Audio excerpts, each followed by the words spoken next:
Hello, Sorry, everybody. people. We were actually practicing our Donald Trump impressions right there. I was commenting that Wyatt looks like he's coming to us from the Oval Office. I can't make too much fun because he's my commander-in-chief for the time being. Oh, that's funny. Well, whatever he says. Yeah, that's pretty good. Well, thanks for joining us once again here on the pre-show, we'll call it, for you YouTube viewers. As you notice, he has a different background, and so do I. I've moved my little studio for a little more privacy, I guess you'll say, and out of my wonderful laundry room. And Wyatt's on assignment at a secret location, so he's punched up at the presidential suite there and coming to us live from the other coast. That's it. And I'm actually in Roseville, California, not too far from Sacramento. For those that listen to it, I just learned that K-Love and Air One radio stations are right down the street, like, I don't know, half a mile or so down the road. I'd like to see if I can get a tour and be nosy. I used to listen to them. They're not available in Baltimore, so I can't listen to them anymore. But yeah, it's a pretty cool place. Hot as Hades, as some people might describe. It's no wonder that California lights itself on fire often. But it's a dry heat. Come down here in Alabama where it's a hot and muggy, damp, drier heat. No, it's like being in a dishwasher. Yeah, it's been fun, but yeah, it's like you said, it's more like Walter's reaction. Screw you. Oh man, we got a fun show for you tonight. Apologies, we haven't got back on the airwaves a little bit sooner, but job change here and flights going out there and other stuff going on. We just haven't had a chance to get back in the old studios. But man, this is going to be a fun topic. I can't wait to get back into our childhood and one of the major events that happened during the year, during the summer for us. And I've got a bit of a homecoming next week, headed back there. And I think maybe, I don't know, did you say you might be able to come up and might be able to hang out for a little bit? I am trying to get myself up there. It depends on how much of a to-do list that has been ever growing since I've been gone for almost a full month. My wife has already forewarned that I will be carpet scrubbing the living room and the bedroom, mainly because of a recent accident with my 1-year-old. And put you to work as soon as you get home. That's it. And then I'm supposed to mow the lawn because it hasn't been mowed since I left. So you might need a sheath machete, and go after that with a sickle or something. What I need is that Monster Jobs or Monster Garage lawnmower that we saw, that Mustang, and just, well, there's not even enough yard to do that. But challenge accepted. I'll do it. Do 180s. Little pass, yeah. So that would be fun. Well, I'm going to pull up my intro here. We're going to get started with the podcast portion of the show. We're going to be talking about our memories of the county fair tonight. This is going to be fun. Into this, but if you're ready, sir, got your notes ready? I'm ready to start. Oh, wrong show. Sorry. I do that to Jason all the time. All right. Yes, you do. Here we go. Welcome back to the Memory Jogger podcast on Rediscover the 80s. You've dialed up Jason here on the FM side and Wyatt over there on the AM side. Oh, wait. We're going through a tunnel. Wait, FM does that. We are ready once again to jog our memories and run down a few childhood dreams from the 80s and early 90s, we'll say, in hopes that we stir up maybe some of your own memories. Let's say we appreciate all the listeners subscribing and downloading the show on your favorite podcast app and also on the Throwback Network podcast feed. And if you subscribe to Rediscover the 80s on YouTube, you can watch our recording session hangouts. Hello. So, well, Wyatt, we cannot. You want to try that again? Because that was all broken up. Like the whole thing? Well, it's like you were losing your whole script. Is how it sounded. Oh, okay. Should I start over from the beginning, or where? Well, just like that tail end. You were like, "Thanks for joining us." You were just like, your mind wasn't there. It wasn't. Okay, well. All right. Well, appreciate everyone subscribing and downloading the show on your favorite podcast app and on the Throwback Network podcast feed. And if you subscribe to Rediscover the 80s on YouTube, you can watch our recording session hangouts like some of you are right now. I cannot wait to get into our topic for episode 9. Can't believe we're up to episode 9 already on this, which is our memories of the county fair. Yes, this could be very. I always say it's very interesting, but it kind of is. Every episode is interesting, just the way it goes. And for you, the listener, we don't know what your area is like. You might have a county fair. If you're like some of our areas, we had a county fair, but we also had little burg, village type fairs, carnivals, in between. They had those little things too. So we don't know what your experience is. We'll regale all of our enjoyable memories of the county fair, and we might have some comical moments. I can think of one or two right now that we used to do. I'm sure there's far more. But yeah, this is, I've been waiting for this. I've been waiting for a lot of our hometown.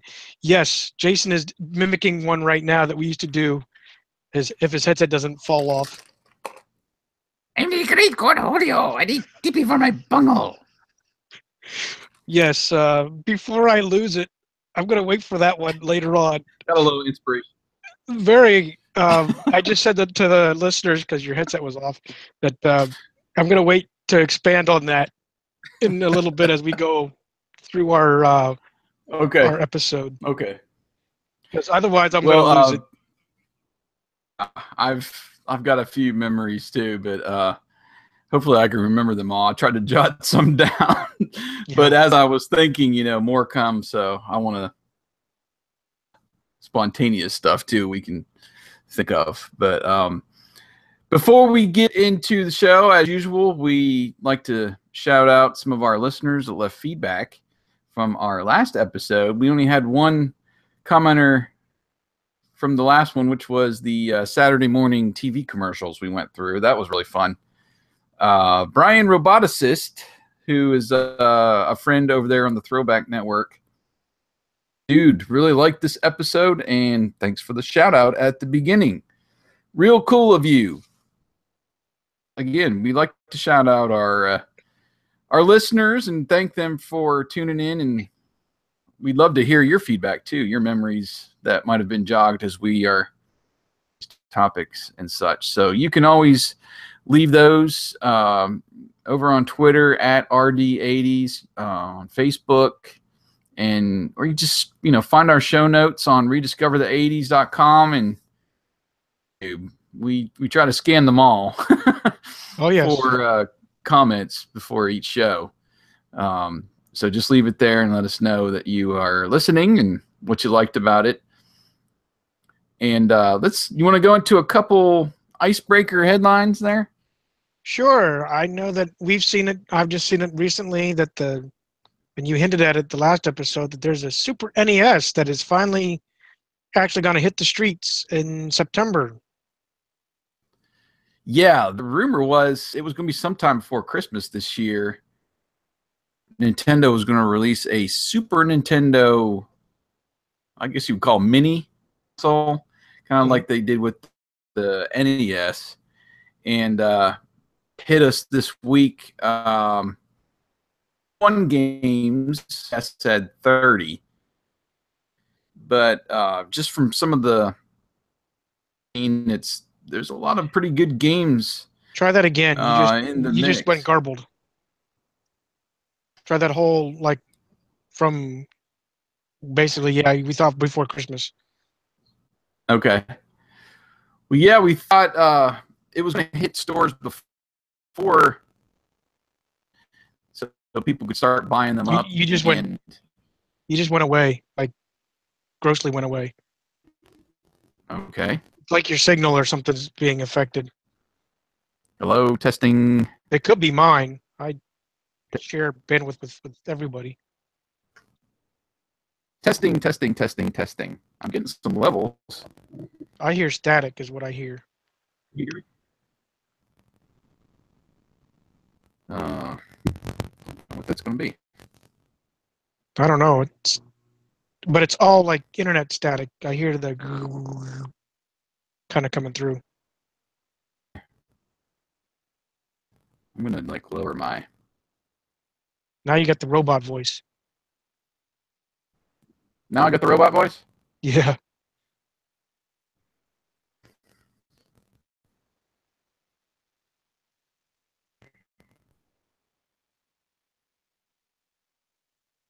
All right, hold on a second. I'm going to try something.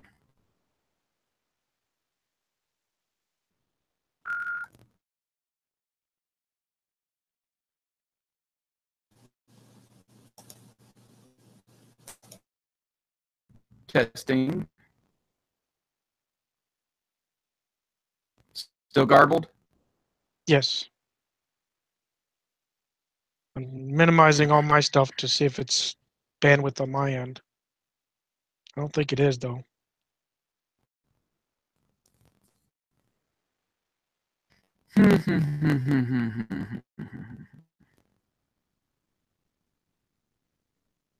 One, two, 1, 2.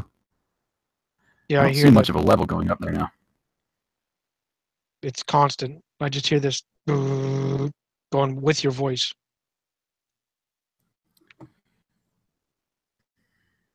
Hang up and try again. I don't know. I have to. Sorry, I'll listeners, splice it later. watchers. All right, part 2 coming up. Now it's clear. It's clear now? It was. Testing, testing, testing. Yeah, now it's clear. Okay. It might be on my end for all I know. It might be like people downloading crap.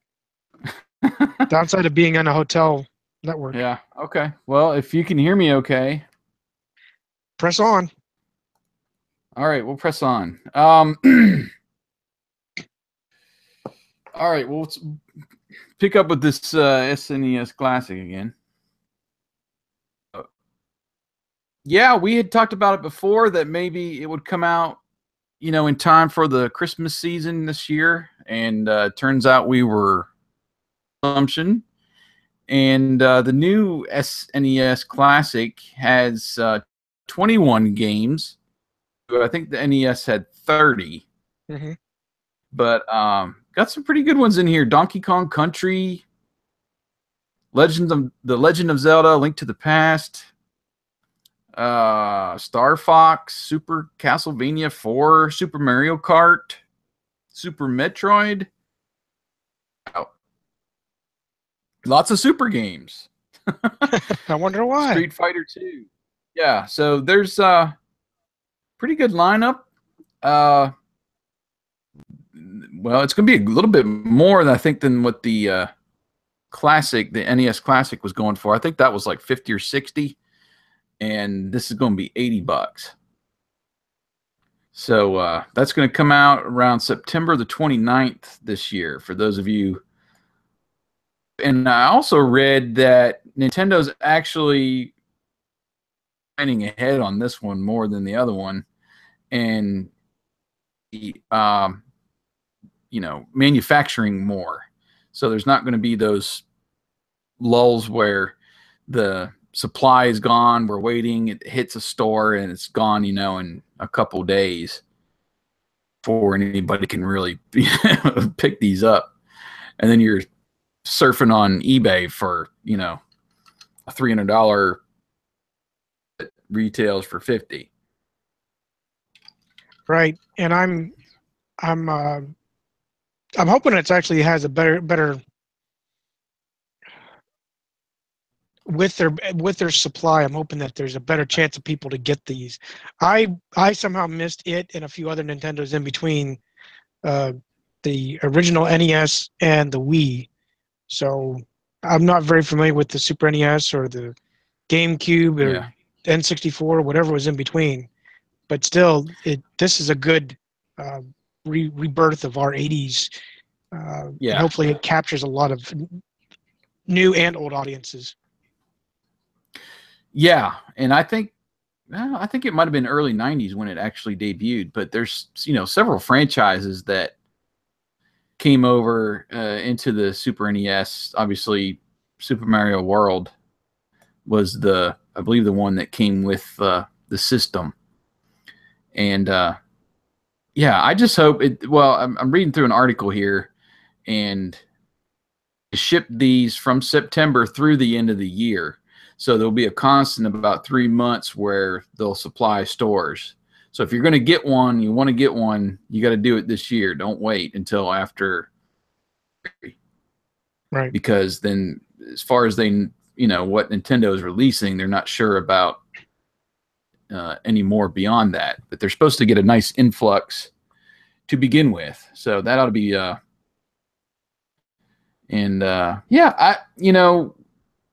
I mentioned to you before, Wyatt, I think I texted you that the company At Games has reached out to me, and I'm going to post the press release up on Rediscover the 80s soon about the Sega Genesis flashback console, and also the Atari, I think it's number 8 they're up to now, flashback console that they're going to release in the fall as well. So you're going to have a nice little influx of these retro consoles for Christmas this year. This one looks interesting because it can also play cartridges. It's going to come, loaded with, I think, like 80 or 85 games. But you can also pop your cartridge in there if it's not on the list and still play it on, through your HDMI on your big screen. So that'd be so cool to be able I'm to do that. excited about that. That's what I wish they would have done with the NES. Right. Go ahead. I was going to say, that's what I wish they would have done with this NES classic that they did. Yeah. Where you could also slap in your cart from days old and play whatever you want, rather than you're stuck with that 30 games and you can't even use, unless you drag out your old NES, or you do like I did, for you and I, get the $10 cheapie so you can play the carts. So I'm actually really excited for Sega to do this. Is Atari doing the same thing? Yeah, it's basically going to be the same company's producing that, so you'll be able to pop your Atari cartridges in there. It'll play that as well as having all the games preloaded. So I thought that was cool, and I'm not sure about the NES one about the controllers, but I know they come usually with wireless controllers, and the Sega Genesis ones are as well, but they're also going to have ports to plug in your original controller. So if you got some sitting around, you can plug those up. And I think do that with the NES. I'm pretty certain on that. I don't recall. But yeah, but I like I said, I didn't buy one because I've got a system you can hook up through your modern TVs. But anyway, that's cool. That's some pretty cool news, retro news.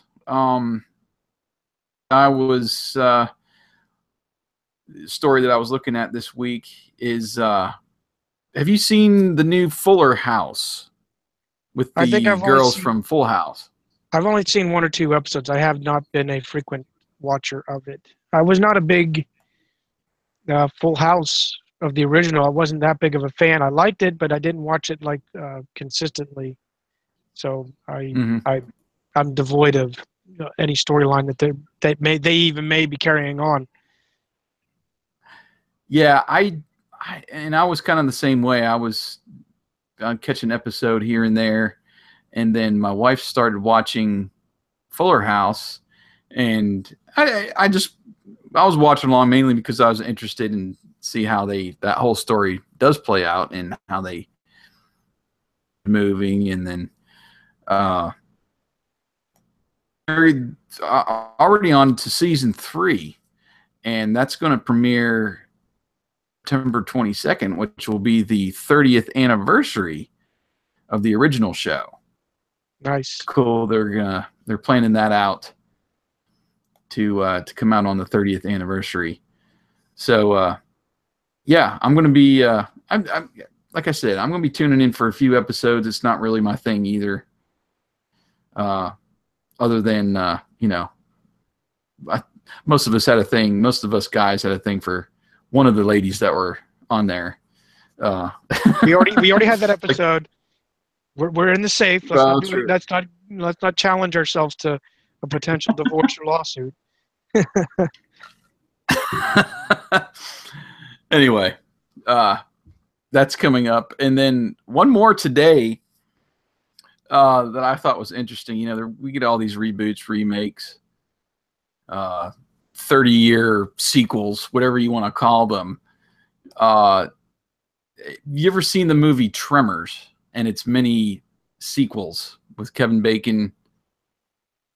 No, sorry. Have you seen any of those movies?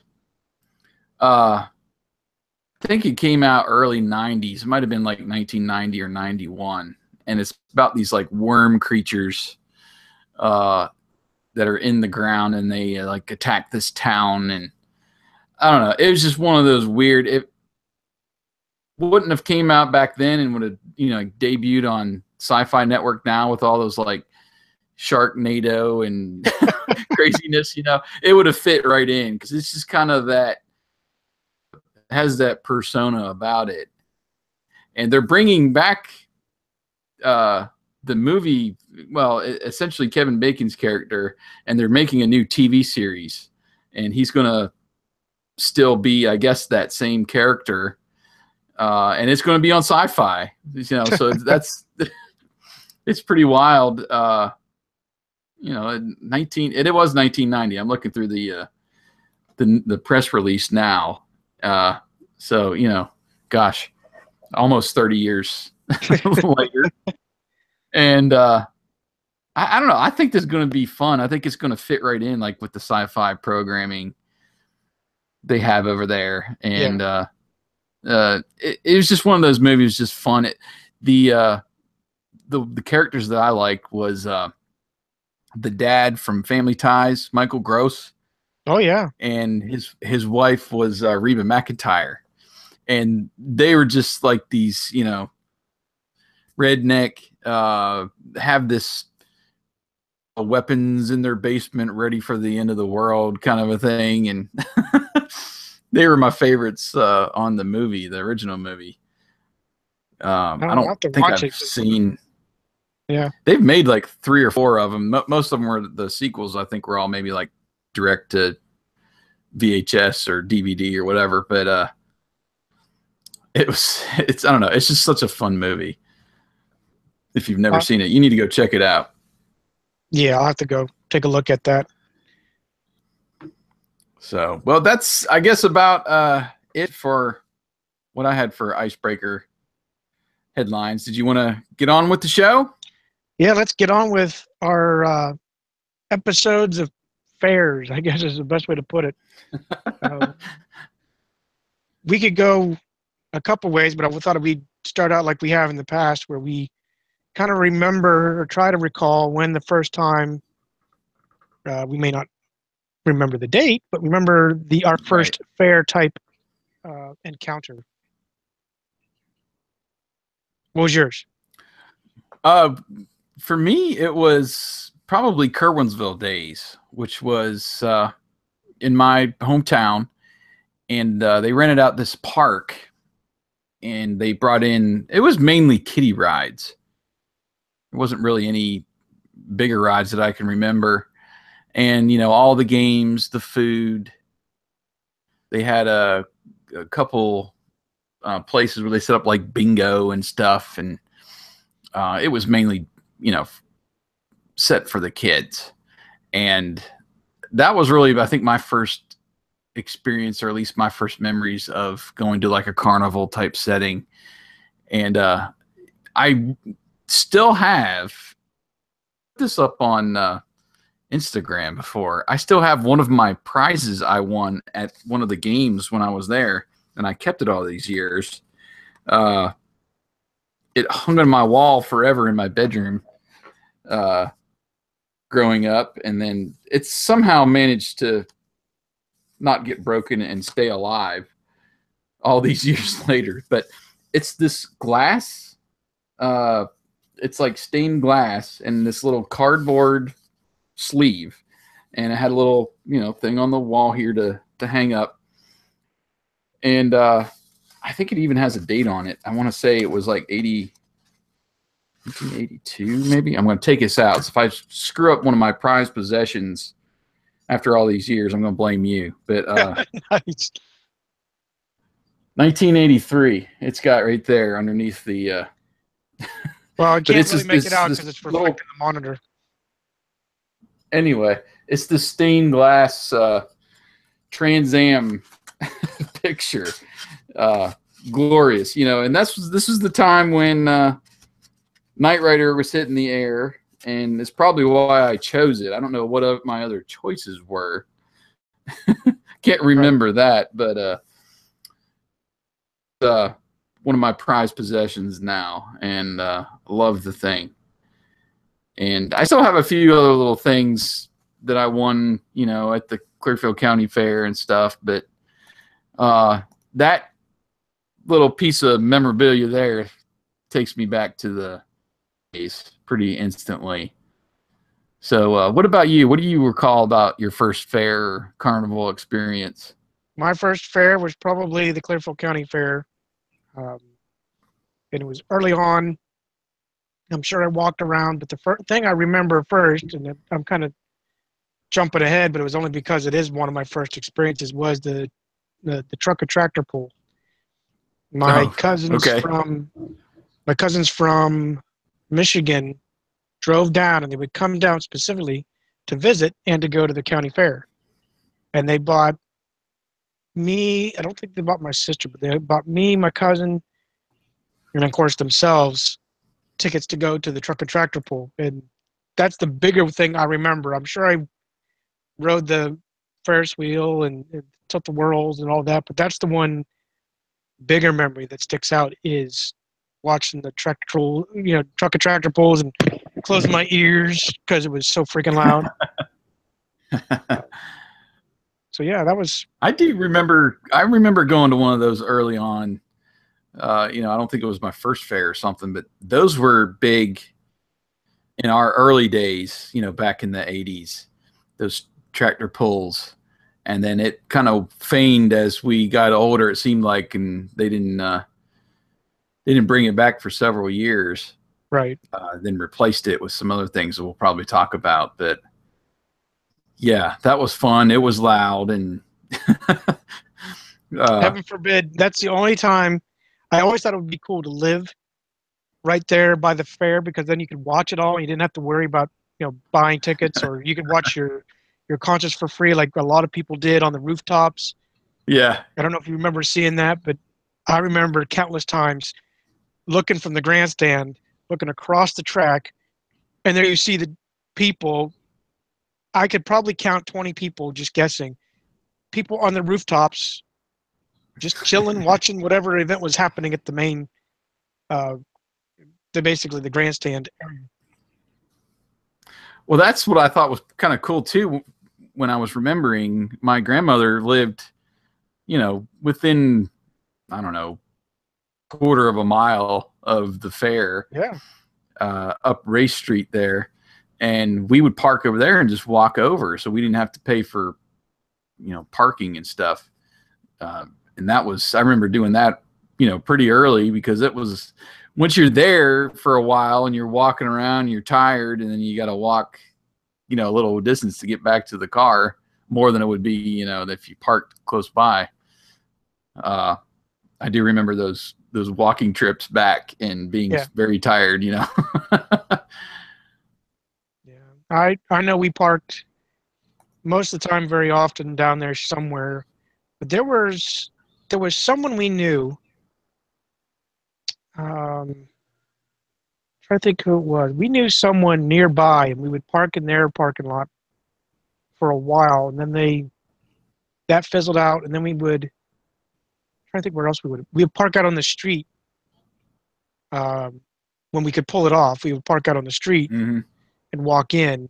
It might be a quarter mile or so, but we would go somewhere down the back, backside of Clearfield Street or wherever, and try to park somewhere without having to deal with paying $2 or $3 for parking someone's lawn. But hey, right. If they make their money, yeah. But, make your fair money right there. That's it. How about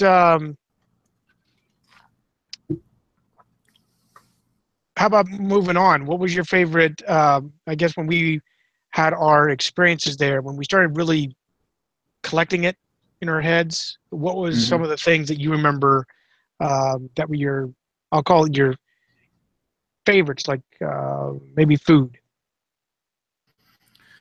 Well, the fair was full of wonderful items to consume. You're being at the fair. Sometimes you might pay a little bit more, for a slice of pizza or something, and it wasn't always the best, but there's still some things that I really enjoyed experiencing each year. One was Sammy Steaks. Yep. Steaks was it was basically just a steak sandwich that they had cooked on the grill, and if you wanted peppers and onions and stuff on there. I think they even had like some kind of special sauce or something that they cooked the meat in. Oh man, those are awesome. It was like the Philly cheese of Clearfield, it was really good. And I always made sure to stop by that booth at least once, if not multiple times, when the fair was in town, for that week. And I've got some memories too of, when the fair came to town, you had those like first couple preview days where, maybe not all the rides are set up, and maybe not all of the vendors are there. It was usually like on Saturday and Sunday. And then, you get your full fair week, I think, starting on Monday. Monday was the parade, right? Yeah.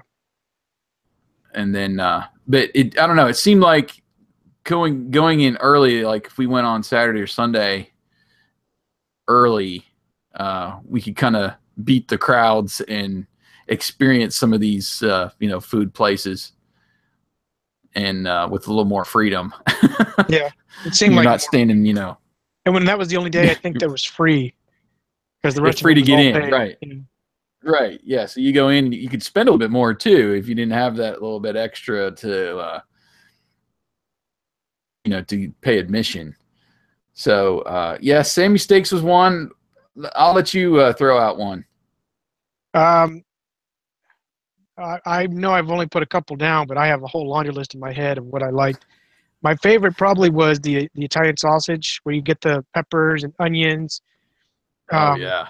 I used to like it for a short time. I faded away from it. I used to like it. They put the pasta or marinara sauce on top. I used to that was like heaven on earth when the county fair came to town, was that meal right there.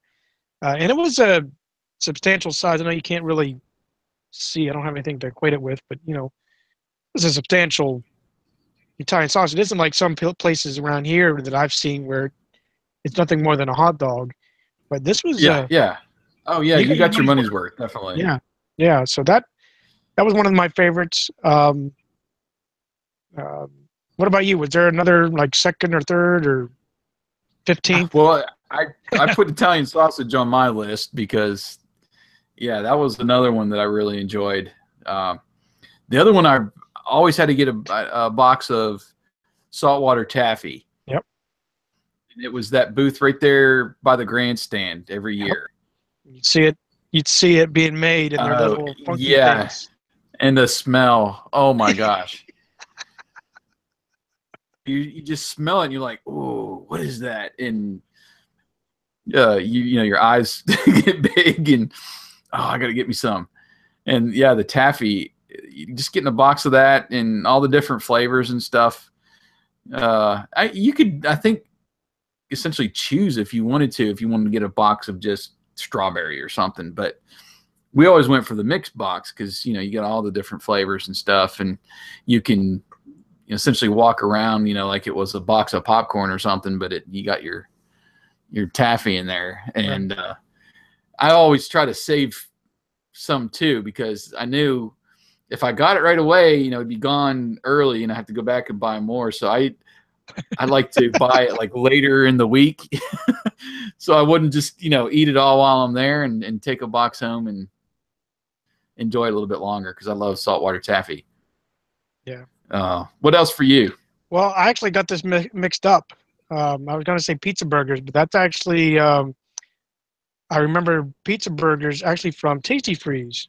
Not to go off on a whole bunny trail, but, you know, you had that Tasty Freeze up there in Kerwinsville.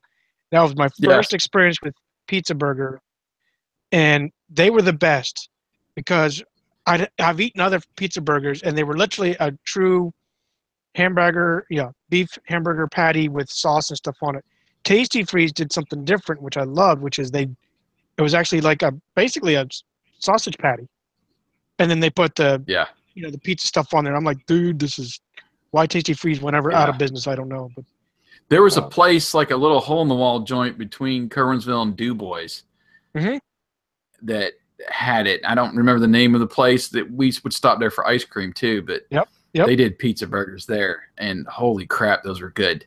Yes, they were. I haven't probably had a pizza burger since I was.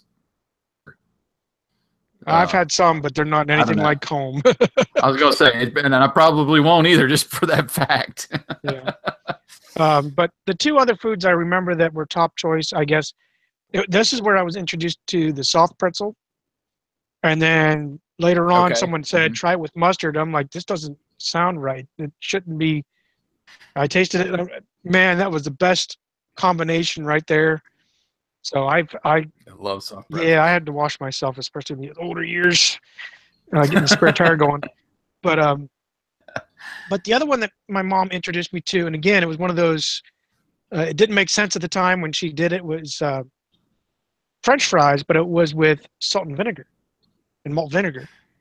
And I tried that, and I've been hooked ever since. So if there's salt and vinegar chips around, I'm gobbling them up. I won't go that far, but I do every once in a while. We had a bottle of malt vinegar at my old work, and I would, get some fast food fries and just do vinegar instead of ketchup. Yep. And I love doing that. That's really good. Oh yeah. There's lots of stuff that was there at the fair. I'm sure we could, Oh yeah. Remember there's that whole barbecue pit, remember, that was over by the it was over by the animals. Yeah, of all things, it was the closest thing to the animals. Right. They mainly did like chicken there. But they had one of those huge, long grills, and I can remember the smell of that just overwhelming me. Yes. Yeah, there was that. They had there's typical ice cream all over the place. They had cotton candy. There was something else I remember that was unique. Cotton candy, that was a big one for me, especially when I was a kid. Yeah.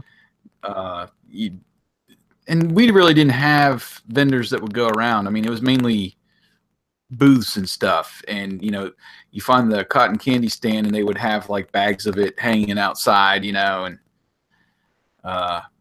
some would have the traditional where you get the little Stick, cone, stick, you know, and wrapped around there. But I mainly remember just like, you know, pulling the bag off the little overhang there at the. This is where I was also introduced to funnel cakes. Oh my gosh, yes, funnel cakes. Funnel cakes.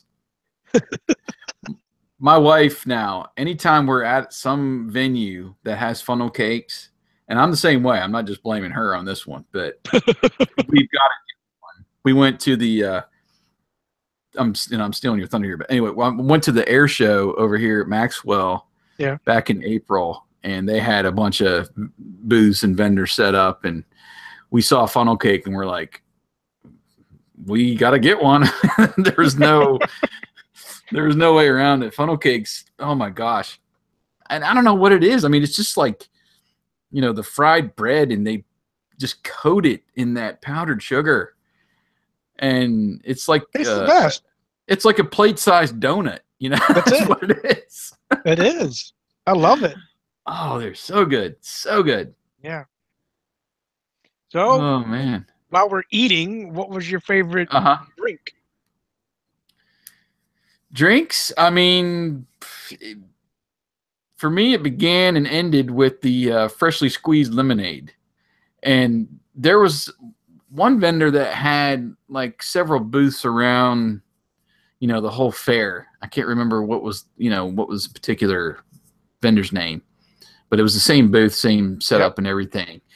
And if you got, it depended on which one you went to, whether you would get like a, you know, like a inch worth of sugar at the bottom of the thing, you know, depending on whoever was making it, if they, you know, shook it up or stirred it up enough to blend throughout. But I love some fresh lemonade. Yeah, same here. That I remember. It was the same trailer, so it's like he did the cookie cutter. It was like the half circle, semicircle, pop-up looking trailer is what it looked like, and there was 2 or 3 of them throughout the whole. I was going to say campground, fairgrounds, and like you said, depending on who was there, depending on how much sugar you had laying at the bottom. But I remember them shaking it like martinis, you know, just shaking the crap out of them. Of course, this is when I was young and had no idea what a martini was. But after watching MASH, I know exactly what it is. So anyway, I'd see them shake it, you know, and they'd go from the plastic or the glass cup that they would mix it in to the wax paper that they handed you, and it was a serious cup. Most of it was ice anyway, but it was a serious cup. At least, so you felt like you got, you know, a half gallon of lemonade, at least as kids. That's what it felt like to us. Yeah. The majority of it was ice. So by the, you know, as you get closer to your teens, and you're like, geez, I only got ice. Come on. Yeah. And it went up this year. It went from, you know, $1.50 to $2. What's going on? Yeah. But they had other drinks there too. But I know the biggest one for me was always the lemonade. Yeah, me too. I don't know if the lemonade did it, but I remember several years having like a couple stands that would give you a plastic cup that you could refill. You know, maybe it was for 50 cents or something, but I don't think it was free, but you could go back and refill it. Yeah, I don't think it was the lemonade stand. I think it was the place that had the popcorn and candy apple and those places, those little trailers that have that setup. Oh, candy apples, man. I never liked candy apples. I did, but that was way too sweet. I'd get one, and that would be, I mean, my sugar tooth was sweet for the next year. I was done. I couldn't chew the thing, you know, all that like caramel and I can take an apple and cut it up and dip it in caramel, you know, they have the caramel dip you can get. I'll do that all day long, but that whole setup was no. It was too messy for me. All right. Well, we've gone on to food and drinks. We talked a little bit about some of the shows or concerts we saw there, but why don't you go first on this one and talk about some of the shows and stuff you watched at Clearfield County Fair? Well, one of them we've already hinted at, which was the truck and tractor pull, which was there was two different classes. You had the truck pulls, which were nothing more than severely modified pickup trucks. Some had awesome Cummins diesels or whatever diesel engine, so the newer cliche of rolling coal, you saw nothing but black soot coming out of these trucks. Or you get some of these guys would actually have like the massive gas engine, like the 454 or whatever. Yeah. And just you hear them things just roar. Emissions, so EPA was already writing people up. But they were, hauling tail with this trailer, and the weight would slowly shift up, which I never understood the whole weight, because by the time the guy tried to get to the finish line, he never got there. But the weight moved. But you're hauling to me, you're all in the same weight. But I know it's the way it's counterbalances on that truck. So anyway, you'd see that go crazy. Then they had the tractor pull, which was a completely. The only thing that resembled a tractor was like the frame, and you never saw the frame. So you'd see these guys with massive 2, 3, 4. There was one tractor pull I still remember. The dude had 4, I don't know, V8 350s. I don't know what size engines, but there are 4 of them, all in a row. He had 2 and 2, and barreling it. I'm like, what kind of transmission? That's what my thought. What kind of transmission's in this thing that handles 4 engines? But they would do the same thing. They would pull that weight and see how far they would get. Most of them would pop a wheelie because they'd be so torqued. But yeah, then they had that Chevy stunt show. I want to say it was the Joey Chitwood. Is that what it was called? The Joey Chitwood stunt show. Yeah. And the setup for us, they had this. Was it a half-mile track that went around? I think that's a half-mile track. Yeah. Okay, so you had this half-mile track, and then at one portion you had the like concert stage on the infield, and then the grandstands that came up behind it that was out from the track. And so you would have like these tractor pulls. You had this long straightaways that they could run up and do this. Do their pulling. And then when Joey Chitwood came in, he pretty much used the whole track. And you had some pretty fun stunts. They had like several pieces that they would bring in themselves, like a little tunnel, a car could go through and jump over stuff. And the, I think they did somewhere they would crash or purposely crash into some cars that they had set up there, and they would do all kinds of spin outs and all the stuff that you used to do in your Turismo and all those cars.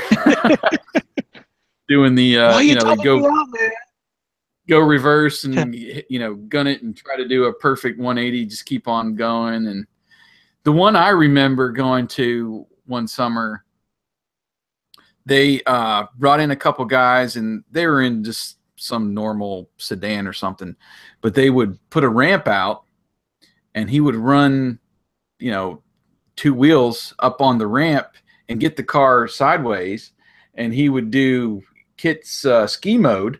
Yep. And they did that all the way around the track, and I think it might have been multiple laps that they did on 2 wheels. I thought that was the coolest thing. There was one episode. I was with you on one of these. You remember when they took the Geo Tracker? This is dating it. I'm sorry, but there's when they took the Geo Tracker, and they all physically tipped the tracker over, so the guy literally started out sideways from almost like a dead stop. Do you remember that? No, I don't remember that one. I remember them hitting the ramps, but I don't remember them tipping up a Geo Tracker. Yeah, that was. That's cool. I was really impressed, because of that. And then they brought out that. It was that same time they brought out that jet-powered truck. Oh yeah. And they turned that sucker on. We felt the heat cooking us, and we were mid about midway up Yeah, the way grandstand. up in the stands. Yeah, the heat that comes off those jet engine powered things. Oh my gosh, And all I could think that about was. was the mileage. But, Yeah, so they could never crank it up. They would just gun the engine a couple times, and the flames come out, and you feel that heat, and you're like, gosh, what's it got to be like down on the track? right. Burning up your clothes, That was So that was a pretty fun show. we were talking about seeing if this shows up. We were talking about the tractor pull. I don't know if you can see this very well on my screen, especially YouTube viewers. There's the green tractor. And you can Oh wow, is this from the actual fair? Yeah, that's the grandstand back here. You can see that's the candy. It's sad, but we know where all these stands still sit to this day. And this is one of that candy apple popcorn joint over here in front of the tractor, the green tractor. But that's it. I intentionally was looking for. I didn't know you were going to have visuals. Well, I was trying to look for the map of the place, but it's probably still the same layout as it was when we were kids. Right. Well, I'm even trying to get the whole thing. Going back one tick, only because I saw it here. They had the other unique food that they had in the area was stromboli. And that's where I got my first taste of stromboli. I don't think it was there. I think it was actually at Stromboli Land. But yeah, that was some good eating there. Yeah, Stromboli. That was. I remember going to Stromboli Land too. Oops, that didn't work out for me very well. I was trying to share.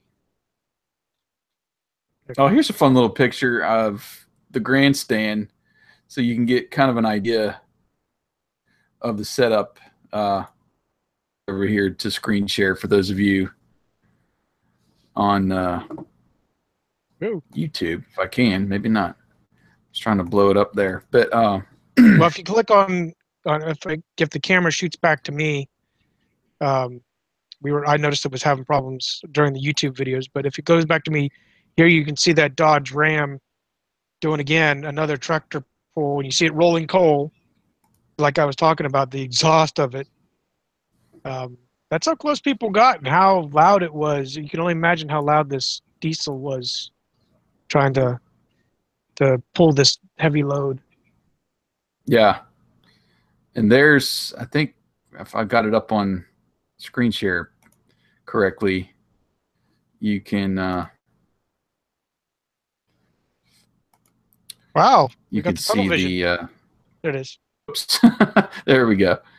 You can see there's the concert stage, and then you had all this grandstand up in here, and they would put bleachers in on the track for the concert shows.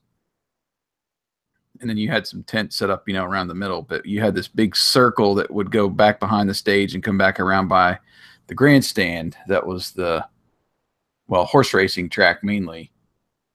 So that was that. What else? What else do you remember watching? Well, I hinted at this a while ago, and I said I wanted to wait till the county fair, and that was when we were talking about wrestling. There's the women's wrestling. I remember going to a women's wrestling match. Have no idea why or how I got tickets, but we went. And I don't remember who was wrestling, who the characters were. Being as young as I was, I'm fortunate of where the one pillar was for the roof. But the lady pulled the girl's outfit in one of her moves, so basically all her giblets were hanging out. And being a young man, fortunately that was something was blocked, so I'm being the perv, going, what am I missing? I think I'm missing her butt or whatever. And yeah. Where was this at the grandstand? This was down. They had it actually on the track. The wrestling ring was actually down on the track. Oh, really? And I was up in the grandstand. I don't know how far up, but yeah, that was my whole incident with that experience. I'll call it. I don't remember wrestling there. It was a one-time thing. It was they had a guys match and a girls match. They're ripping each other's clothes off. Well, they weren't ripping It's them probably off, one time actually. they're ripping. But I was, I didn't think all of it was, fully real. Watching WWF, not WE, but WWF back in the day. But when you see, these girls, they're just wrestling, and all of a sudden you see her yank her uniform outfit. I'm like, okay, were they giving us a free show, or what was going on here?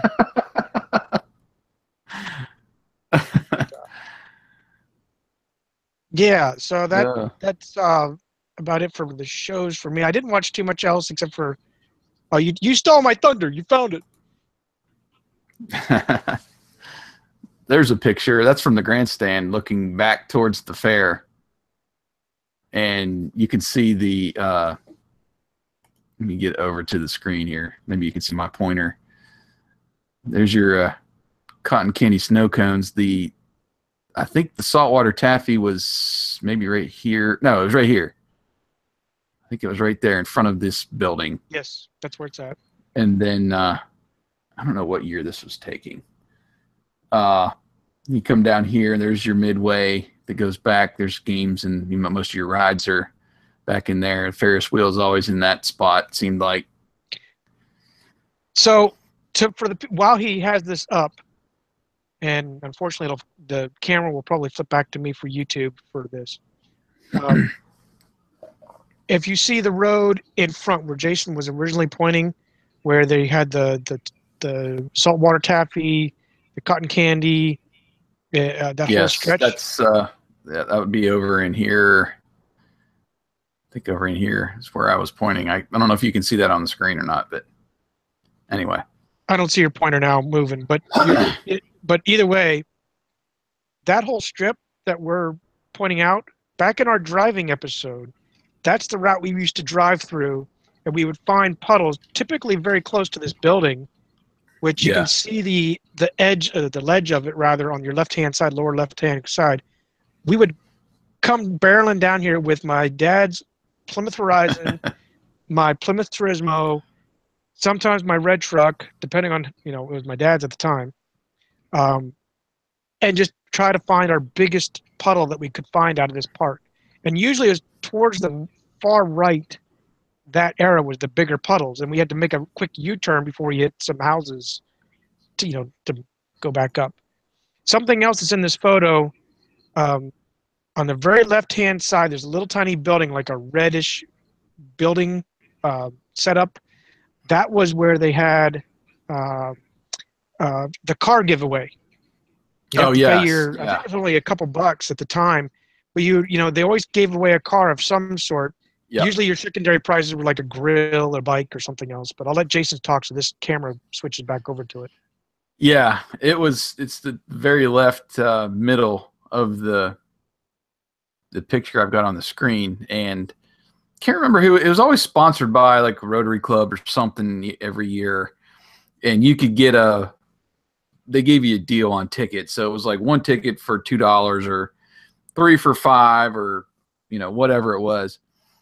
And you could put your name in the hat, so to speak, on a brand new car. I don't remember that being, like overly exotic or anything. It was usually the modern sedan, or I think they did have some pickups in there, throughout the years. They did. They used to have be like a Chevy truck, but it would be the base model. So it'd be like a full-size Chevy, full-size truck, Silverado or whatever, but it would be the V6 short bed, 2-wheel drive. Right. With maybe that we didn't need in the snow up there. Right. Yeah. On occasion, you'd see a Subaru from the local Subaru place, Wilkinson's. There might be a couple other, like a Ford, but again, it would be the very base model that you would see. So we're kind of veering off topic, but this actually works out. Okay. If I can get my share to work. Try to blow it up here. This is the fairground layout. So here is the track that we've been talking about on your left-hand side of the screen. That's the racetrack, and the grandstand is right about here. It's not as blown up as I'd like it to be. And here's your grandstand like we were talking about. So when the picture that Jason was just showing was probably taken like right on the edge here. You're looking down along this whole raceway, basically, walkway. And that's where all the concessions were located that we've been just talking about. Back in the back was your arcade and rides, all the carnival rides and all that. Some of this is actually named. You can see where things were.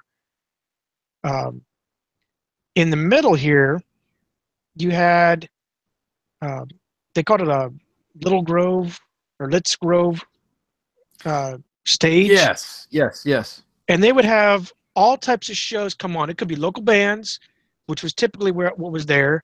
On occasion, you'd see some kind of act or show or some kind of skit from either a local, the local cast, which was the local acting. I want to say company, but that's not it. Arts and building. On occasion, you'd see like gospel singers or something performing out of there. Then right next to it, I'm sorry. I was going to say I remember seeing an Elvis impersonator there one year. Yes, I remember seeing a ventriloquist. I don't remember him. Oh yeah, it was just a revolving door of acts the whole day. Yes, it was throughout the week that you can come and just kind of sit, eat your lunch, dinner, and watch. Pretty much, yes. Then right next to it, which was hilarious, especially looking at it as an adult, was the wildlife pavilion where it had all types of animals of all places right next to a stage full of people. But you'd see all types of critters. You'd see deer. They had fox. They'd have, I think they'd on occasion have some snakes. Yeah. Beavers, groundhogs. I think they had a bear one year. That's where my dad bought his rattlesnake eggs in the little envelope. You remember that trick? No. Egg. It was like a little manila envelope. And inside was this little contraption that was like a rubber band tied to some washers. And you wind it up, you stick it in, and the envelope said, rattlesnake eggs, beware. And somebody would open it up, and it'd like, scare the crap out of you. But I remember they had that little gag that you could buy right there. Yeah. He loved that kind of stuff. So all in this area was just tons of games. That's where Carnes Brothers used to sell their equipment, their tractors and four-wheelers and all that type of stuff. Another place out of Du Bois would sell, like at the opposite end, their four-wheelers and tractors. It was kind of comical seeing both entities trying to compete. There was a miniature golf, usually in this lower corner, not always, but there was typically that's where it sat. And then you just walk around. There wasn't much to walk around to, all that Clearfield County was. There was, like I said, you had the arcades, you had your walkway here. You had all of your farm animals. So you had this big, huge barn of nothing but basically birds. So whether poultry is the right nomenclature, but you'd see any type of bird there. You'd see the chickens, but you might see pigeons on occasion. You might see some other bird in there, guineas, turkey, and all that. Next to it was horses, and of course it's titled there, so you can walk through each one and see what they're like. Swine. It's kind of comical. We all wanted to see the pigs, but we never wanted to do it because it stunk all the time. Yeah, the cow barn it ran that whole length, and they still had some concessions up there. So I was never really up there buying stuff just because of the cow barn was right there. Right. It smelled. I don't want to be smelling that when I'm eating. Right. So as you walk past that cow barn, though, there was about where this 15 Mark is, this would move. This bingo stand would actually move. Sometimes it was over here by this number 1, which was the Expo 1 building. Yeah, that's what I remember. But, I mean, here it's 15. But here's where they've been, this area, this Expo 2 Plaza is what they call it now. They would have, some years they'd have a mini circus going on. Yeah. You and I got pigeonholed for something. Yeah. We got pulled up for the supporting each other when you lay back on the other one's legs, right? Oh yeah, it was like gosh, how did we get up there? Who were we with? I don't remember. Anyway, we got suckered up there somehow. I thought we were dancing too at some point, but anyway. We were. Yeah, it was it was your wife that got us conjured up there, which was it? Why both of us, listen, you're the one married to her, but we both got suckered up there, and we did it as much as clowns as we could be. But yeah, they had that there. They have a petting zoo usually around where that 13 is. Watch back up here. There's some kind of petting zoo of some sort. All types of little things. Little kids' rides were typically in this area. And then you see where this 2 and 3 are located. That's now, they call it Exposition 2. So Exposition 1 was basically all the vendors that wanted to do stuff indoors. And one of the classic ones, I'm sure you remember this, who was the guy, you don't have to remember the company, but who was the guy that has been there every year, it seems like, always I call it the last door, before you exit the building. Do you remember who this is? What they sold? No, off the top of my head. Right about where my arrow is, because there was a door over here. I don't know if you can see this, Jason. There was a door closer to this. Oh, in that building. Expo 1 building. But nearest, I would say nearest your Taffy building, this other exit, there's a dude right there. Every year he's been there, except for one that I can think of. It may be recent now that we're not there. All I remember is a bunch of arts and crafts crap in there that I just didn't have any interest in. That was a lot. I won't lie. That was a lot of it. There was also like different vendors for the area, like construction or plumbing services or electrical or whatever. What I'm hinting at for Jason here, at that same little door, this guy's been here for years. I swear he has to have one of those companies that never dies. It was the carpet cleaning dude. The carpet was always clean in one patch. He'd sell that stupid carpet cleaner. He'd say he'd have it out there for like a week or two before the carpet was out, a week or two before the parade or the fair started, rather. And you see this real dirty patch of rug, and he'd sit there and try to clean it, and he did it. Right. I do remember that now. Yes. But Expedition 2 and 3, that's where all your arts and crafts were. What I remember, the true arts and crafts. So anybody that had any paintings, like us kids could draw stuff, whatever the contest was, and get entered for it. I actually entered a couple times in there. I drew a helicopter once, didn't get anything out of it.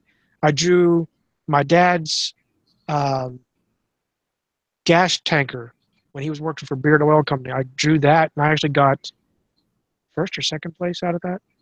Oh, yeah? Yeah, I rated out of that. But here's how old we are. This building was never part of the county fair for years, this Expo 2 over here. There was a building, before they tore it down, there was a building up somewhat close to this Litz Grove stage. It sat somewhere in this area, and they tore it down. It might have been closer to the street. They tore it down, probably for unsafe reasons. And then they finally got a contract to open up this building for the county fair. But anyway, all that to say, it's been there for ages, it seems. Or we've been there for ages, rather. In that area, like I said, you catch all types of arts and crafts. And then where this 4, 5, and 6 is, closer to the track, that was where all your food contests were. So, you could submit your best can of pickled peaches or cakes or pies or vegetables or whatever. That was all held in this little building, as well as their little like called their little medical care unit. I think resided out of here. But that's I pointed this out. I was hoping to find this map so that you guys, especially the listeners, and more so the people watching on YouTube, would see the layout of this. And like I was saying about when we would watch shows, if there were shows or fireworks are going on, right here on the very left-hand side of this your screen, you see Park Street, New Street. This was all houses. So these people were quite literally on their roofs peering into whatever event was going on, and they got free viewing. Yeah. So yeah, I hope this helps for the mostly the watcher. The listener's just going to have to suck it up and go to YouTube and watch this. But yeah, the county fair was great. We had so much fun. Transitioning. My first, go ahead. I was going to say my first music concert I ever remember going to, and my parents essentially paying to go to, was there at the Clearfield County Fair. My mother took me one year to see Richard Marx. I think that was late 80s, maybe 88 or 89 when he came. And then one of my favorites, probably my favorite concert I watched there, it would have been right after we graduated, I think. It was in 94. Summer of 94. I went to see Huey Lewis in the News, and I had track seats for that. And man, that was just one great show. And I loved Huey Lewis. Was a huge fan, and to get such good seats and stuff, I just enjoyed it. And I'm sure he does this at every show, but for the one song, "The Heart of Rock and Roll," when he's going through all the cities and San Francisco, LA, Philadelphia. Well, I can't remember all the cities, but then he would pop in Clearfield, and everybody would go crazy. Right. I'm sure whatever city he was in, he would always do that and pop in the name during that song. And that kind of sticks out of my mind as one of those fun moments when you get to hear somebody famous say Clearfield, Pennsylvania. You're like, what? I still do that. Anytime I hear Clearfield, I'm already like, whoa, wait, whoa, yay, Clearfield. So, and I remember, just strolling around, and they would put these black tarps up by the fence going to the track, so people couldn't just stand there, and watch. But you could always hear the concert going on, and every once in a while I try to sneak up somewhere where they're all that that black tarps and stuff were, and trying to sneak a peek at mainly the rock and roll show. They would do that, I think, on Friday nights. So they always brought in maybe at least one country act, maybe two, and then they would have one rock show during the week, and then the rest were the stunt shows and all that throughout the week. So I got to hear several different bands come in there. I think Poison was there one year, and the Romantics, and it was the Romantics and somebody else. Listening to them, and it just seemed cool to have celebrities come to our town. Yeah. This little podunk county fair actually really wasn't too podunk compared to some of the county fairs throughout the state, but no, it was actually I don't know the exact dates. I was trying to find it online just before we got on, but we had for a few years, I think while we were still in our child ages, Clearfield County Fair was very well recognized within the state of PA. It was actually ranked the best fair, even above the state fair, for at least once, maybe twice. Wow. During its run. It held a lot of high regard. In fact, this year it's going to be the 157th county fair, so it's been around for 157 years. Yikes. So, it's an old fair, but a lot of people, especially us that's grown up and our family especially, it's gone downhill, and I don't fault. I'm getting to the politics, but I'm not trying to. I don't fault the fair board, because they, every year they're charged with trying to bring someone in, big names, as well as the entertainment, all the different venues, all that. And so sometimes they have to change the contract to get the best or to get the most, bang for their buck. But, them changing it for, it was great for years, and then it changed. And a lot of people basically didn't like the change that was going on. Because of the cost. The cost to get into the fair has been going up the last few years, and that's what has drawn it down, unfortunately, for a while. But it held a lot of high regard for years. The local TV station, WTAJ TV10, would always come up. They'd always have a broadcast. Them and I think WJAC Channel 6 would always come up and leave their cameras up on the stage, the very back of the grandstand, to capture not so much the events at the grandstand side, but they would reverse it, like Jason had that one panoramic view, to showcase all the happenings of what's going on out in the fairgrounds themselves. So it was really a live shot. Yeah. Yeah, exactly. So it held a lot of respect for a lot of years. I know that it's gone downhill. But anyway, that aside, I was trying to think of who I went to listen to there at the county fair. And the only two I can think of is, one was my mom's favorite, and that was the Beach Boys. They were there for a number of years. I don't know who liked them. Some of their songs were nice. They were good. I'm not faulting Beach Boys, but it was like Beach Boys was the top act for 20 years. It was there for as much as we were a kid. So it's just like a common thing to, Beach Boys are coming. Yay, yeah, we know. It wasn't like, Metallica coming to town. Not that I'm a fan of Metallica, but not that, that rarity of, oh, wow, big name. The only other people I saw was Tim Mcgraw, country singer, showed up. And I went as a date with a girl I was dating there in 12th grade.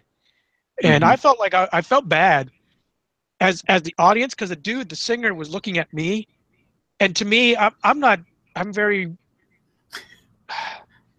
You're not the right demographic? Well, I'm reserved. So it takes a lot to entertain me, to get a reaction. So I'm just sitting as they're watching, as they're doing, dancing around and trying. Even I think it was "I Like It, I Love It" was one of the top songs back in the day. Yeah, I'm like, that's a great song, but listen to the radio, And I'm just not getting into it. I know Tim, or one of the lead, one of the vocalists, looked at me, and I felt bad because I'm not waving my hands like I just don't care and all that crap. I'm just enjoying the music. And I felt bad because I'm not rowdy like all the rest of Clearfield County behind me. But otherwise, that's the only two acts that I've seen. I wanted to see Tiffany. I still have in my memorabilia the newspaper clipping when she showed up, because she made front news. Oh, yeah. I still have that buried, because she was one of my first loves back in the day. And I was pissed. That was another show. Yeah. Another show. I do remember they got Garth Brooks one year. Did they? I don't remember him. They did because I can remember it was when I was at the radio station, because I remember reading in the progress, he met with the little fair queens and stuff, at the time, and got his picture taken with them. So that might have been the biggest name that they brought in during my period that I was going there, every year. Because Garth Brooks, man, he was huge. To some people, he still is. Well, and he's sure living in the lap of luxury somewhere, but just raking in off the royalties. But I do remember them getting Garth Brooks one year, and that was a pretty big deal. Yeah, I'm trying to find it now for nostalgia stake on. I know he was there. Yeah, I'm sure he was. What other thing do you remember about the fair? Like anything? I know we kind of veered off track, so. Yeah, well, I wanted to get back to our memories of the carnival side of it. The midway, the rides, the games and stuff we used to play. I was big into basketball, in high school, and me and my buddy Kurt, we went down there. I don't know what grade it would have been, but they had the mini basketball game set up where the hoop is about like an inch bigger than the actual ball. It just looks like it's so small. You're like, a basketball is not going to fit in there, and every once in a while you tell the carny to, I want to see you put one in there, just so you don't feel because it was like $1 a shot or whatever it was. And we both got pretty lucky one year. I remember there's times where you would spend dollars after dollars trying to win something, stuffed animal, whatever it was. Right. You're asking your parents for money, but we had our own little allowance. We went walking around. We got up to the basketball game. They're selling these mini basketballs like this. And we went up there. It was like, first, second, third try. We both already made it. We got our basketballs. We're like on our way. It was like, this is too easy. What happened? Because it seems like all those games are always rigged and stuff. But and this is the actual basketball for those of you watching on YouTube that I won, and I kept it fairly new over the years. Kept it on a dresser or something, and I don't know. It's one of those things. I don't know how it survived. It was in a box or something, and somehow it's still with me and can still inflate. So I remember that pretty vividly. I remember one year, it was probably in my high school year somewhere. I was still big in the cartoons. I'm still big in the cartoons now. One of my favorite characters was Wile E. Coyote. Oh, and I loved him in the Roadrunner cartoons. And this was one of the dart games, where you're popping the balloons. Yep. And if you can, whatever it was, if you can get 3 in a row or whatever it was, you'd win a stuffed animal or whatever was hanging up there. And I saw it was all the Warner Brothers characters, Bugs Bunny and all them. And I was walking past. You know how the carnies, they always come up to you and try to con you essentially into playing their game. And I can't remember exactly what he said. Here, I'll give you a freebie or something, and then you pay for the next 2 darts if you can, get 3 in a row or whatever the game was. And he got me, and I went up there and popped one, and he gave me a couple more, popped the other 2, and I was like, oh, cool. I just got a free prize. He's like, no, we got to pay for the other 2. I was like, oh, come on, man. And I ended up, I don't know, whatever it cost, but I got me this Wile E. Coyote, and I thought I still had it somewhere. I went digging through the Gigi's stuffed animals because I know I still have it somewhere, but it was not an officially licensed product by any means. Because it had like little stitching coming off of it, and it was just sad. By the time I got it home, it was probably ready to fall apart. But it held together, and I still have it somewhere. That was another prize I remember getting, and then one more I'll share. My high school year, our high school year, senior year, I was huge into Aerosmith. And that was just when the I'm going to have to take a drink. Hold on. That was when the Living on the Edge album just came out. Oh, yes. Loved that album and wore it out. And it was, if you remember the album cover, it was the cow, and the cow, the pattern on the side of the cow was that like Aerosmith symbol, and then it had like a pierced udder. And I don't know, my mother hated that cover because I was all the time playing it. She actually liked Aerosmith, but I ended up buying a T-shirt from the fair of that album cover, and I wanted to wear it for my senior pictures. And Mom, she did not want me to wear that shirt. But I'm like, this is me, okay? This is what I like now. And I ended up wearing it, but I was like sitting backwards in a chair, you know. It was like covering it up so you couldn't see the whole shirt. But gosh, I loved that shirt. I don't know what I paid for it at the time. I'm sure it was, you know how those the vendors were at the fair on T-shirts. It seemed like the cheapest was $20, and you got it home, you washed it once, and you wondered where your T-shirt went, you know. Pretty much, yes. It was on, cheap material. And I mean, there was the one, now you remember this, where they had like the airbrushing. There was always like a vendor that had the airbrushing. Oh, yeah. Do custom T-shirts, or even like on license plates and stuff. I wish those were still around, actually. I might buy some T-shirts that are airbrushed. But this was just a different, they had like, there was always like the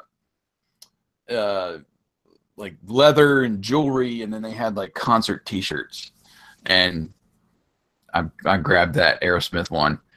So I remember getting that from the fair. That wasn't really a prize from a game or anything, but those were some that I remember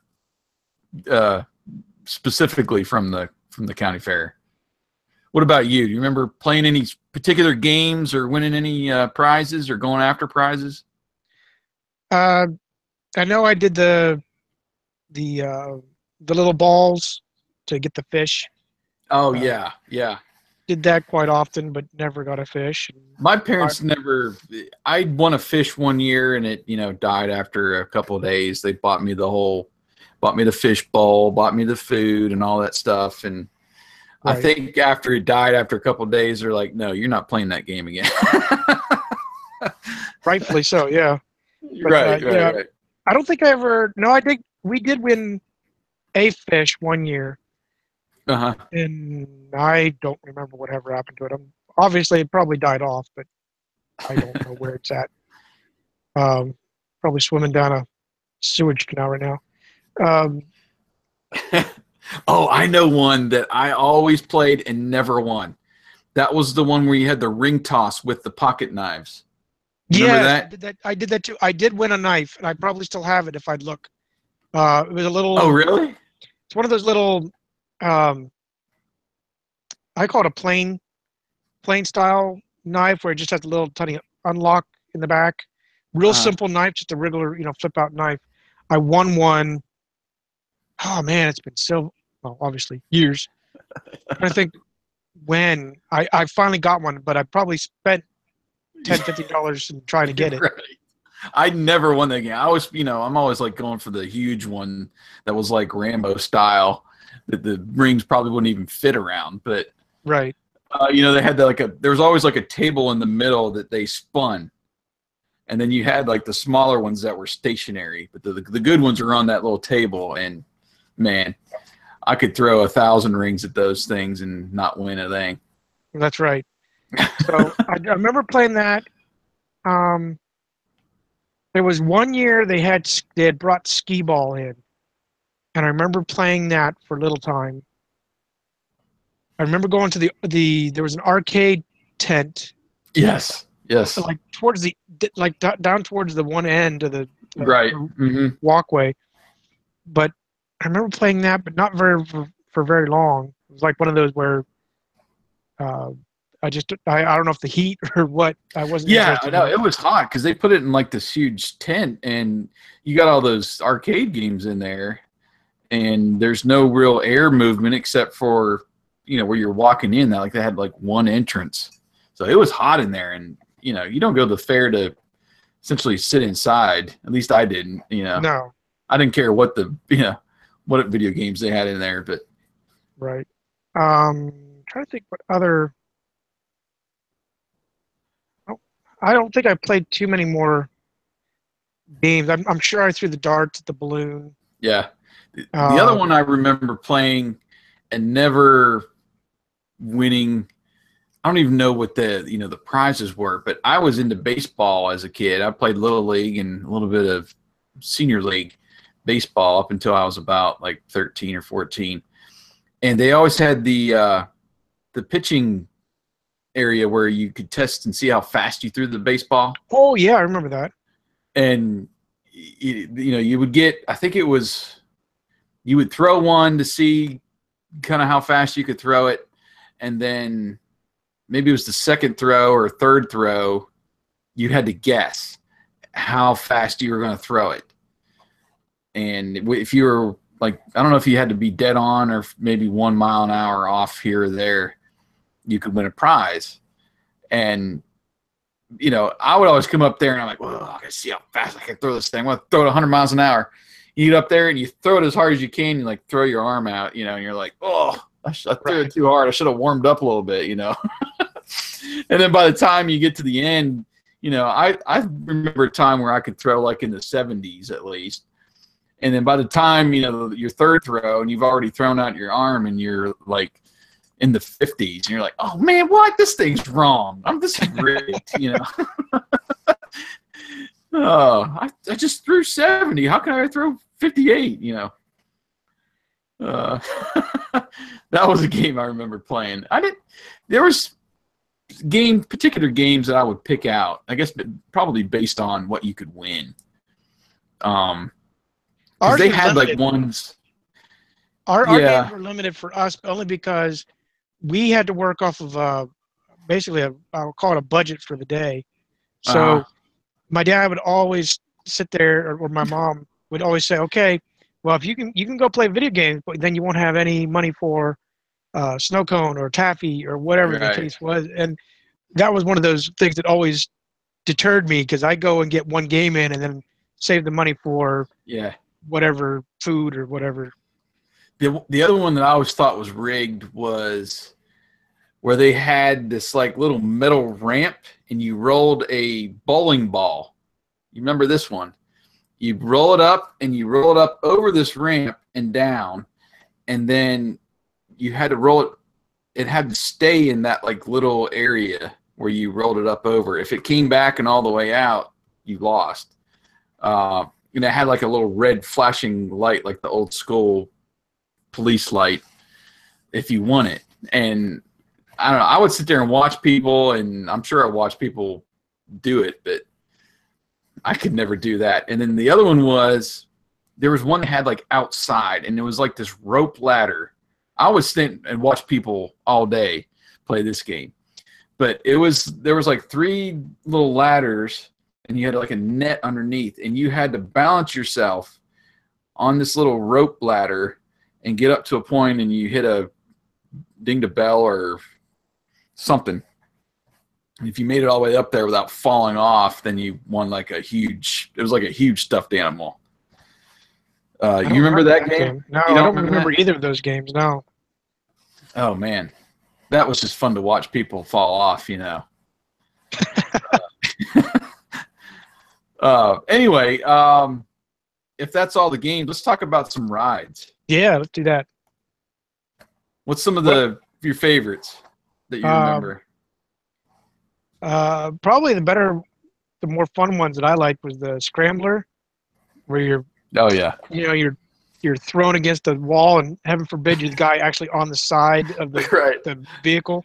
If you're on the right side of the cart, the little thing that you go around and around, you were always getting in front of everybody's weight. Yeah. Yeah. The Scrambler was awesome. I remember doing. The pirate ship, that was fun because it would get up to a point where it wouldn't do a loop just because you weren't like strapped in. It was just more of like a bar or something. I can't exactly remember. I think it was a safety bar. Yeah.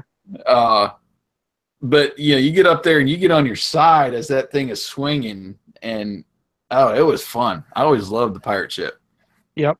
And the other one I liked, I guess because it was so simple, but I liked the Ferris wheel, but not so much for the ride itself, but I like to be on the top, trying to see as much of Clearfield County as I could from, only 25 feet up or whatever it was.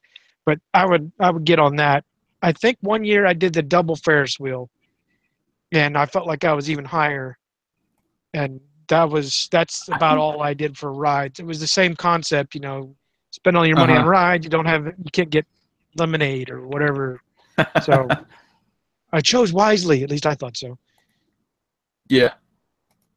No. How about you? What was some of your rides that you liked? Yeah. There you go. There's the pirate ship. Well, some of it was like a pirate. Maybe one year it was like this, where it's like Egyptian themed. Pharaoh's Fury. It's that one. Yeah, I always had to go on the Ferris wheel just for you. I mean, you want to see that you don't get a chance that often to see, the whole city or town from that height. So that was always fun. One I remember that was kind of a bigger kids ride, but I always thought was cool, called the Gravitron. Pull it up. It was like this spaceship looking ride, and you would get inside and you basically just stood up against the wall, and it would spin you like crazy. Here it is. I'll share it. See if you remember that thing. But you would not even seeing it. I remember it, and I was too timid to watch it or to jump in it. Yeah, well, you get there was like a little section that would open up, and you'd get in there, and it was always like loud music. And yes. I remember they had one, or used to have one, at Bland's Park for a while, yes. Which is now Del Grosso Park or something. And I was always excited when we went there because there were some similar type, rides that you would go and see and get to experience other than just that, yearly trip to the fair. Okay. So that one was cool. The other one I remember that was like the loudest ride because they would just crank. Oh, yes. Usually Aerosmith or some hard rock music. Like, it was usually the hard rock that they would blare on the Himalaya. I'm going to put that up on the screen for you YouTubers that are watching. It was so darn loud, and they had like a DJ that would sit up in the picture, be off to the left side here, where they would. He's the ride operator. I always call him the DJ because he, had the music right there as well, and you would go through that. It's just basically an up and down, train ride that was pretty fast, and just down in that one corner of the midway, and it would just be so loud. And when you would get to a song you really liked, you just kind of hung out there for a while because you could just listen to it and watch the people, scream as they as they went down there ride. So that was one of my favorites as well. You got some other ones? Not too many more that I really rode. My rides were limited. Again, because of the incentive of doing stuff. Now I could do activities and so forth. I think one year I did do the bingo, but I was a teenager at the time. Yeah, I that's where I learned how to play bingo. I remember doing that both at Kerwinsville Days and down there, and just checking it out. And okay, so I played bingo. On to the next thing. Pretty much.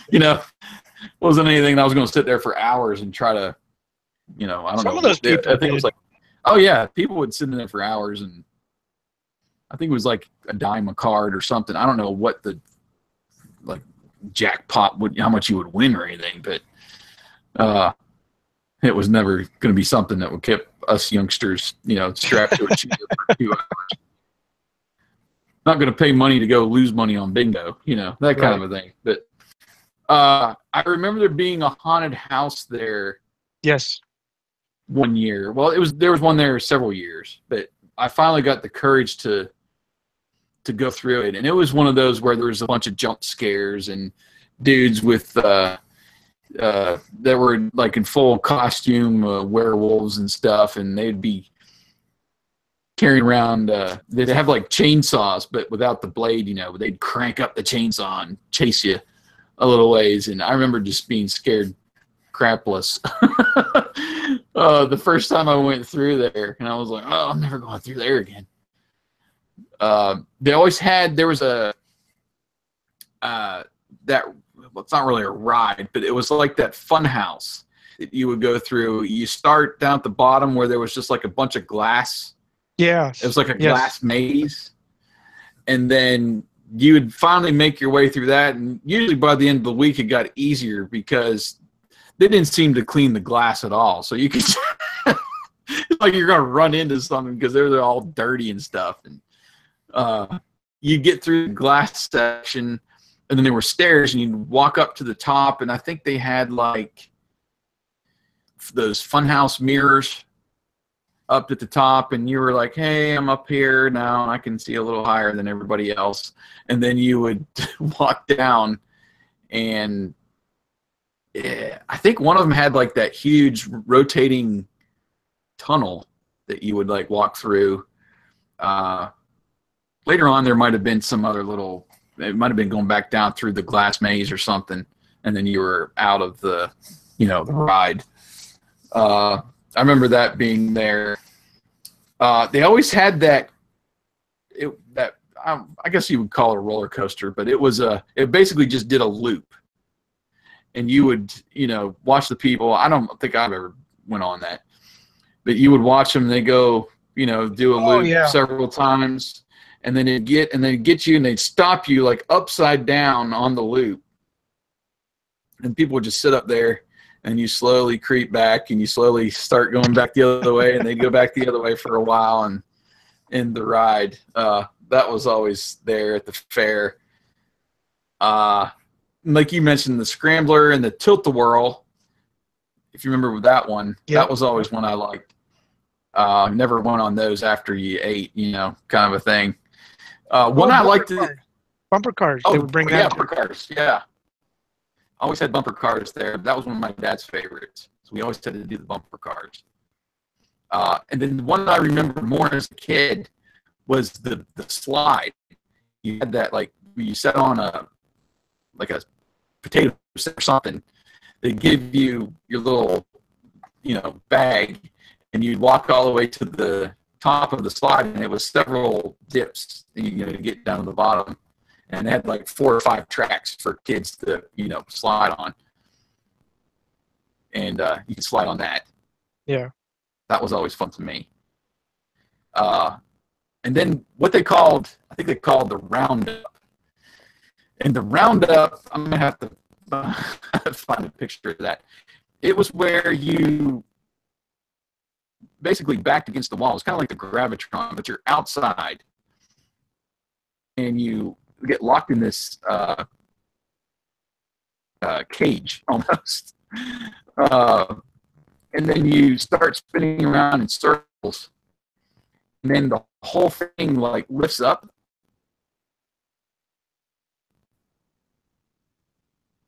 Lifts up so you're about at a 45-degree angle. And it was there you go. You remember that thing? I'm waiting for it to load.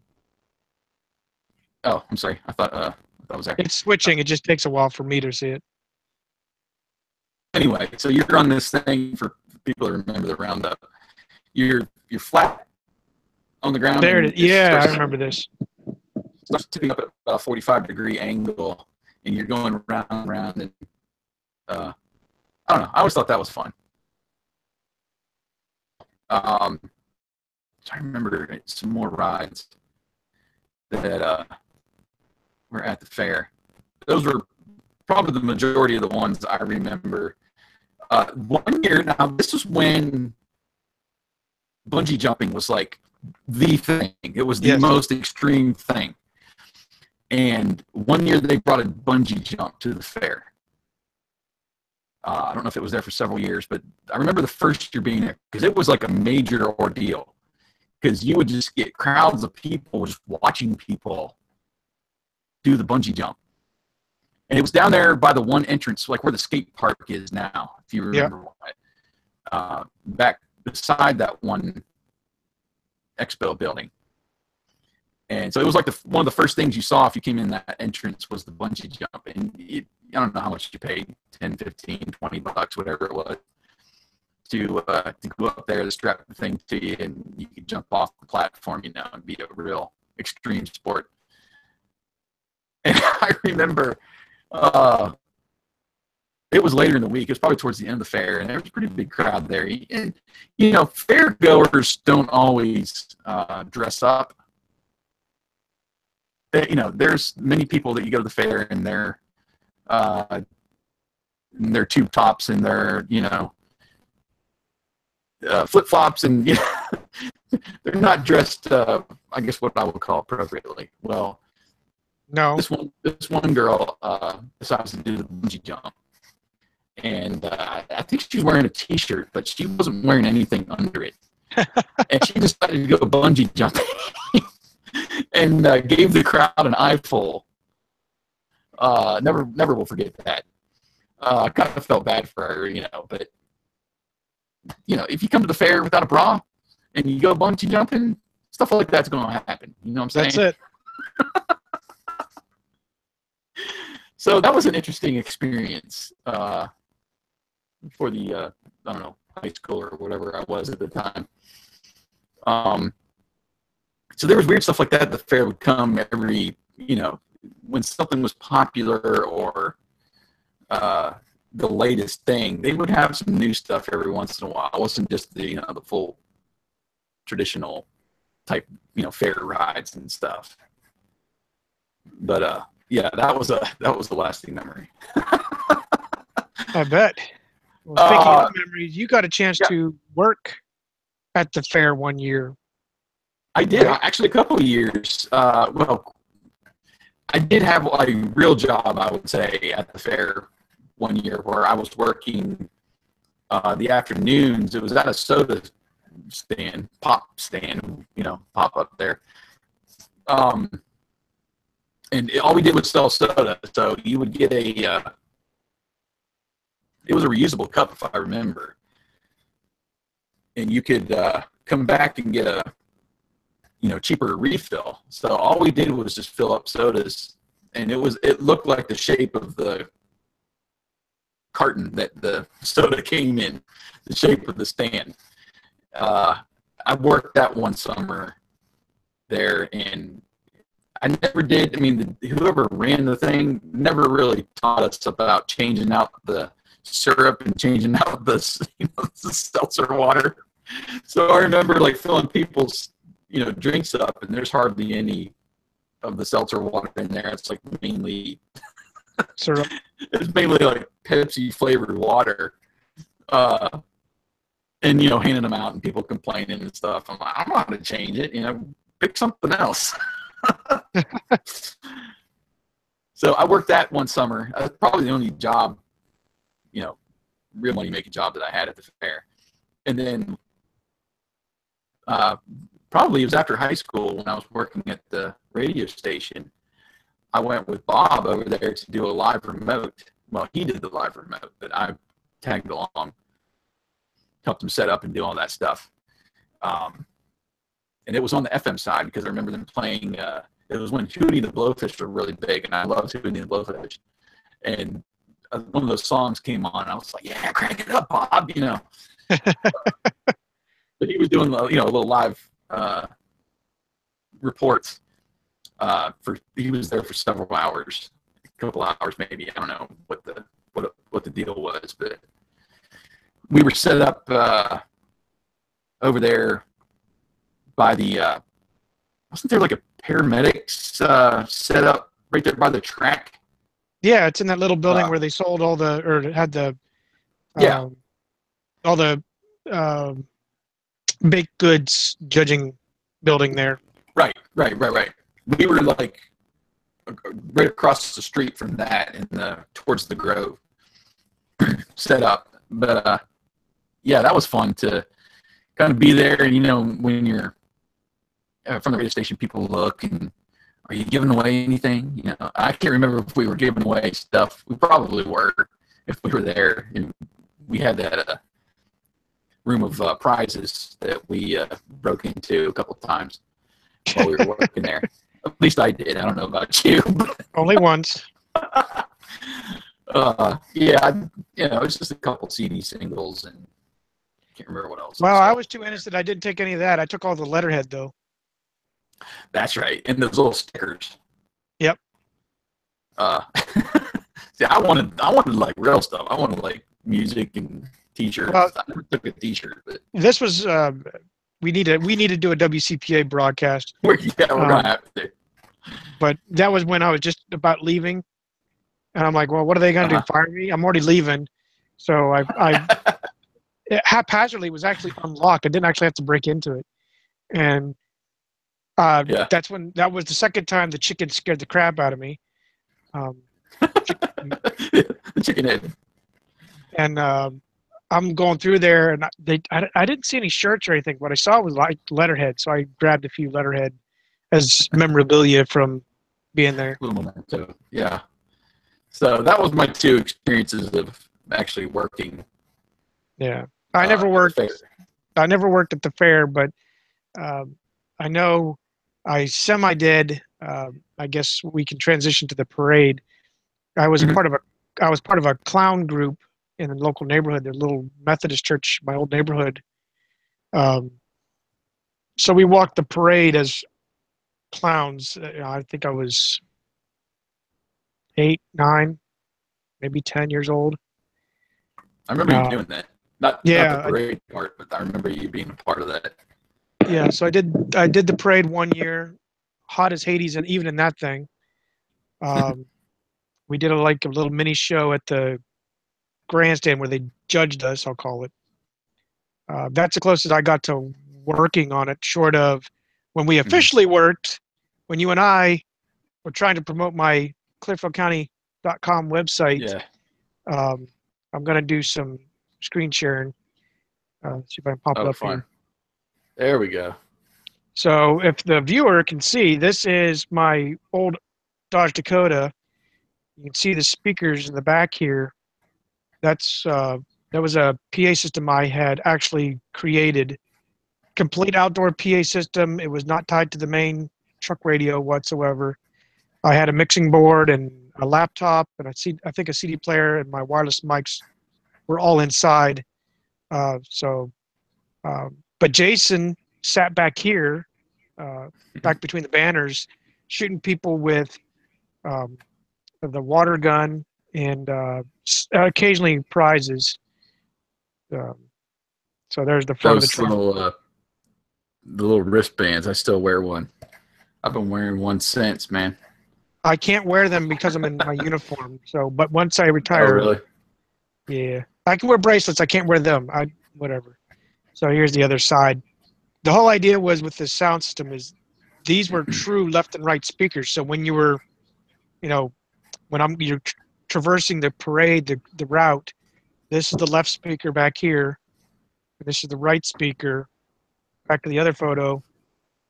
Again, looking at the driver's side. It rained that day? Huh? Did it rain that day? There's like water, it looks like, on your hood. That's when we washed it. Oh, I just washed it before we got. Maybe it was sprinkling there, because it does look wet, doesn't it? Yeah, it must have been, because it's all wet. Okay. Here. I can't remember. It might have. Oh. It seemed like we were delayed when we were waiting to. We were supposed to be in the parade, set up, ready to go at was it 6 or 6:30, and we didn't start rolling until 7:30, closer to 8 o'clock. And I don't think we made it halfway through, and it was dark. Yeah. Yeah. It was fun. I enjoyed this little thing. And I still remember Jason, we're getting down, make the first true turn onto, I guess it'd be Market Street, the main street through the Clearfield town. And he's like, his saying was, "Hey, dude, this is the only time we can blast the radio and not get a fine. Crank it up!" So that's exactly what we did. We were blaring that radio. I swear you had to have been deaf by the time we were done. And, I remember. Oh no, man! I mean, it was I was kind of between, in back of the speakers, so it wasn't that incredibly loud to me. I could still talk to people, and I remember yelling at people that I knew while we're going through there, and it being fine. I still have that CD that I burned with all the music, some of the local music and stuff. Still in my truck. I'll pop it in once in a while. I did we did that, and then I'd add little commercials, I'll call it, for myself. You're listening to ClearfieldCounty.com. Visit us on the web at whatever. Just to try to get more business. It worked out for a while until work and life. But yeah, it was that was fun going through there. And then I thought go ahead. No, I was going to say it was a thrill because I remember from a little kid going to watch the parade, and then finally getting a chance to be in it was pretty special. I mean, like we were saying, it was like a homecoming for us. So I hadn't been there, on a regular basis, and you got there, a few times more a year than I did to visit family and stuff. But the parade itself was always fun as a kid because you'd sit there, you'd watch stuff go by. Some people would throw candy at you. You had the Shriners on their motorcycles and with the water squirting cobra snake out of the basket. Yes, that was always my favorite. And that guy would be coming around, and if you got squirted by the cobra, you were lucky. But I don't know. It was just a fun experience that started the fair and got you kind of in that spirit. Right. So it was fun to finally be a part of that on that side of the road, I'll say. Right. Kind of transitioning, Jason and I had, in our teen years, driving years, we were tooling around the park, and this is when Beavis and Butthead, Jason alluded to it at the very beginning of our opening of this. We had a big fascination with Beavis and Butthead to the point that we would imitate them often. And this one year, I swear it was the Mountain Dew and Dr. Pepper going through our blood. And all we did throughout the whole walk, we went we'd usually make 2 or 3 passes or so before we got bored. And all we did is we would do Beavis and Butthead about everything. So we'd be like, hey, there's a cow. Yeah, that certainly is a cow. Yep. We just go back and forth like that, nonstop. And I don't know how we found humor in that, but it was, for us, that was one of the things we did. It says swine. Yeah, exactly. It really made no sense, which Beavis and Butthead didn't make much sense anyway. But I don't know. It was just one of those things that we just loved the show and thought it was funny imitating them. It was. We had a blast going through there, going around and seeing the variety of things. I think there was one year. It would have been my driving year, so one of the 2 years. There was a time where we were actually bored of the fair, and we went up to Beef's to go hang out and do something we thought was better than the county fair. Don't remember that. I just remember it was sounds like something we would do, but yeah, I don't specifically remember that. Yeah, it was just one of those odd things we just did. Or maybe it was like a Saturday when they were closing up shop there at the fair. We went up to hang out, whatever. Yeah. But it was fun. The Clearfield County Fair, we had tons of little fairs in between. Jason mentioned the Kerwinsville days, which was, I'll call it a miniature, more kiddie-centric. I won't call it a fair, but it really was basically a fair for the area. different towns had the same. They always called them days. So you had Curwensville days. When my mom moved out to Grampian, we had the Grampian days, which was more. It was even smaller than Curwensville days. I'll tell you. I don't know why, but they did it. But it was only like a 3-day thing. It wasn't like a full week-long bash. It was like a Friday, Saturday, and Sunday they packed up. Houtzdale had it. Other little birds had some form of days parade. Yeah. Not a parade, a fair type setup, and they were all fun because you get to you kind of get your fair food out of it. It'd be something to do on a weekend. Yeah, it was just all those parades, but the pinnacle of it was the Clearfield County Parade and Fair was the capstone there for us. And despite what it was or is now, rather, it still holds, I'm sure, a high memory. Oh yeah, both of us. Yeah, it was such a great time, and just going to. We have the Alabama National Fair here in Montgomery each year. It's later in the year. It's like October or something. And we haven't gone to it much because they build in their prices to the admission. So you don't pay for the shows and concerts and the circus and stuff. It's just all built into your admission price. So it's a little bit higher. And so we don't go every year. But just going there and seeing some of the same type rides still. Oh yeah. And the food and just the experience of it, and watching my kids ride the rides and want to ride more rides and ride pretty much all day.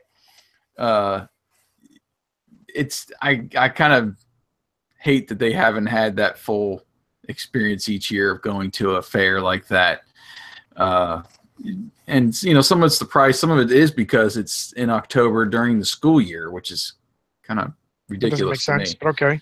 They give you a day to take the kids to, they have a one price to ride all day, but how are they going to do that if they're in school?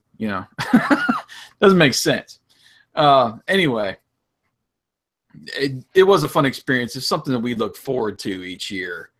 And we knew what we were getting pretty much, but there's always little surprises here and there. And then, as you got older, you hang out with your friends at the fair, staying out later, that kind of a thing, and actually having something to do rather than just cruising around town with your music up and hoping you don't, the cop doesn't drive by. Gave you something to do as you're older, and you grow out of some of the rides. You go on the ones with the loud music when you're older, and it was just a fun experience, I think, and then something that's just ingrained in my mind as a part of my childhood was always going to the fair. Right. So, well, I think we've pretty much covered this, man. We've been on for a while. Yeah. Lots of memories, lots of good stuff to kind of pack in there. But you got any closing remarks before we get out of here? No, this has been fun going through the Clearfield County Fair, and if you're in the area by chance, the headlines for the county fair lineup is Matthew West with Zach Williams. They'll be there August the 1st.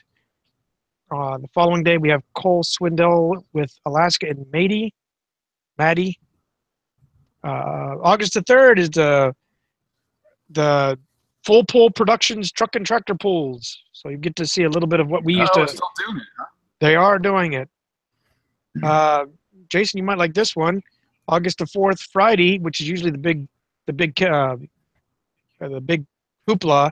They got 38 Special with the Outlaws. Nice. And then wrapping it up on August the 5th is Queensryche, whatever, with Kicks. Queensryche. That's it, what he said. With Kicks and Autograph.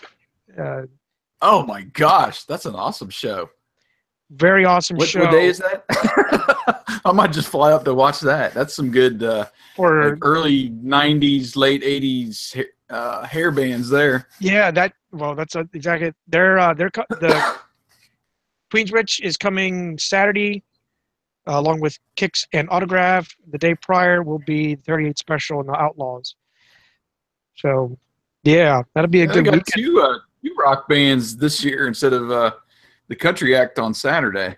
They've been sprucing it up the last couple of years. They've had some good big names come up, familiar names, usually 80s, 90s era, but they've been coming up. But if you want to learn, I feel like I'm plugging them. I am, but to see what it's like, the website is clearfieldcountyfair.com, and you can go there and see what our fair is like, at least this year. One of the big things to do is they also have the fair queen. They do that ceremony. Typically, they have a contest. I think they announced the fair queen on. I want to say it's like early because they drive them through the through the parade. Yeah, so it's early. Yeah, but that's a big to do for our area. But yeah, it's even for what it is, it's been a great entertainment venue for our hometown, for what we do, and for all the bigger it is. Even nowadays, look at just like I said, we had 38 Special and Queensrich coming, which is really phenomenal for that area rather. So yeah, it's fun. It's a fun place. Clearfield, to some degree, is a fun place if you like the rustic stuff. There's we both want to go back in the worst possible way, but we know livelihood. Well, yeah, is probably it's not the best place to go yet to return to. Rather, it's not exactly a booming town, but we both want to go back just to relive our childhood. I think most of the time, there was a stance. Find our old hangouts and all that stuff. Jason said something some time ago. I think it was in our Meet the Hosts. We hadn't seen each other we have been trying to see each other as best we can every year. There was a time span where it had been, 8, 9, 10 years that we hadn't seen each other for a long time. Because I had been to Korea, then out to Mountain Home, and our paths just didn't traverse. And it wasn't until I got to New Jersey in 2006, and it was a year after that, it was like 2007 or 2008, when I got there, that you were finally coming up home for your birthday. And I decided to come up that week, and I was able to conjure up the leave to do it. And it was, I want to say it was something like 8, 9 years since we had seen each other. I mean, we talked to each other. If it wasn't Yahoo Messenger, it was on the phone. Yeah. Back in those days, we would always keep in contact. But there was a span that we hadn't seen each other for, like I said, almost 10 years. But that's that's us. We used to hang out. We're good friends, brothers. So just keeping it going. That's right. Well, it was a fun time tonight, as always. Do you have any inkling as to? I think I chose the fair topic. Do you have any inkling as to what you want to do next? Oh, I'm very itchy to talk about WCPA. I think that would actually be almost a shorter episode, because it's just us working at the radio station. But we did some hijinks there too. It wasn't just work. We did. I probably have to. I don't know if this would be the right venue to talk about it. If we should ask permission to use some of the liners and stuff from the new owners, or just I don't know. I mean, I don't know that we would use any.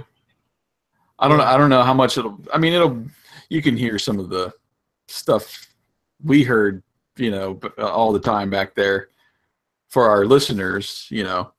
I know you got some of the old commercials and promos and jingles, all that kind of thing. Yes, I'm a very nostalgic memorabilia type person, and one of the things I did, I think I've said this before, was I recorded every single liner, jingle, ID, promo. I never recorded the commercials themselves. The promos are actually just a promotion for a TV show, right? Or rather a radio show or some kind of show within the station itself. Commercial was considered anything outside.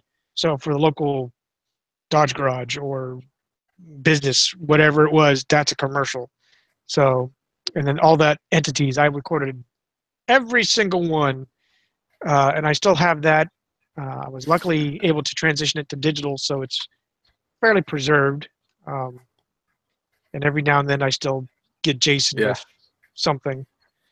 Well, if you think you can hook it up so everybody could hear and I don't have to cut and splice the jingles in while I'm producing, that would be more appreciative. So I guess we can fool around with Hangouts and see if that might be able to work.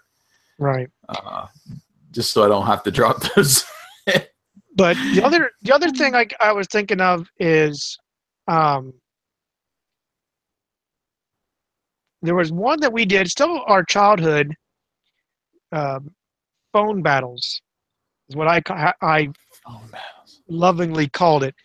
There was episodes where him and I would do some things with the telephone itself. One of them you alluded to, I'll give you a hint, was the PBS telethons. Yeah. Kind of like the pranking stuff. We used to do stuff to ourselves. I learned a couple songs on the touch tones. I do remember that. And I could never get it to work right. So there's that we could talk about. We need to write down, if we haven't written down, what I was thinking of when I was thinking about this show, was like other amusement parks, like visiting Hershey and visiting Kennywood. And I think your year we visited Cedar Point. And yes, we do have it. Maybe some field trips. That's what I have it under. It's Hershey. It was under our. Okay. It's under our notes, but yes, it's there. So we could do that too. I want to talk about that at some point. Doesn't have to be the next one since we just did the fair, but I don't know. I'm itchy about WCPA. I still hold that in high regard. In fact, Jason's text message right now is the one-liner. I don't know if it'll come up over this. It may not. I'll see if it does.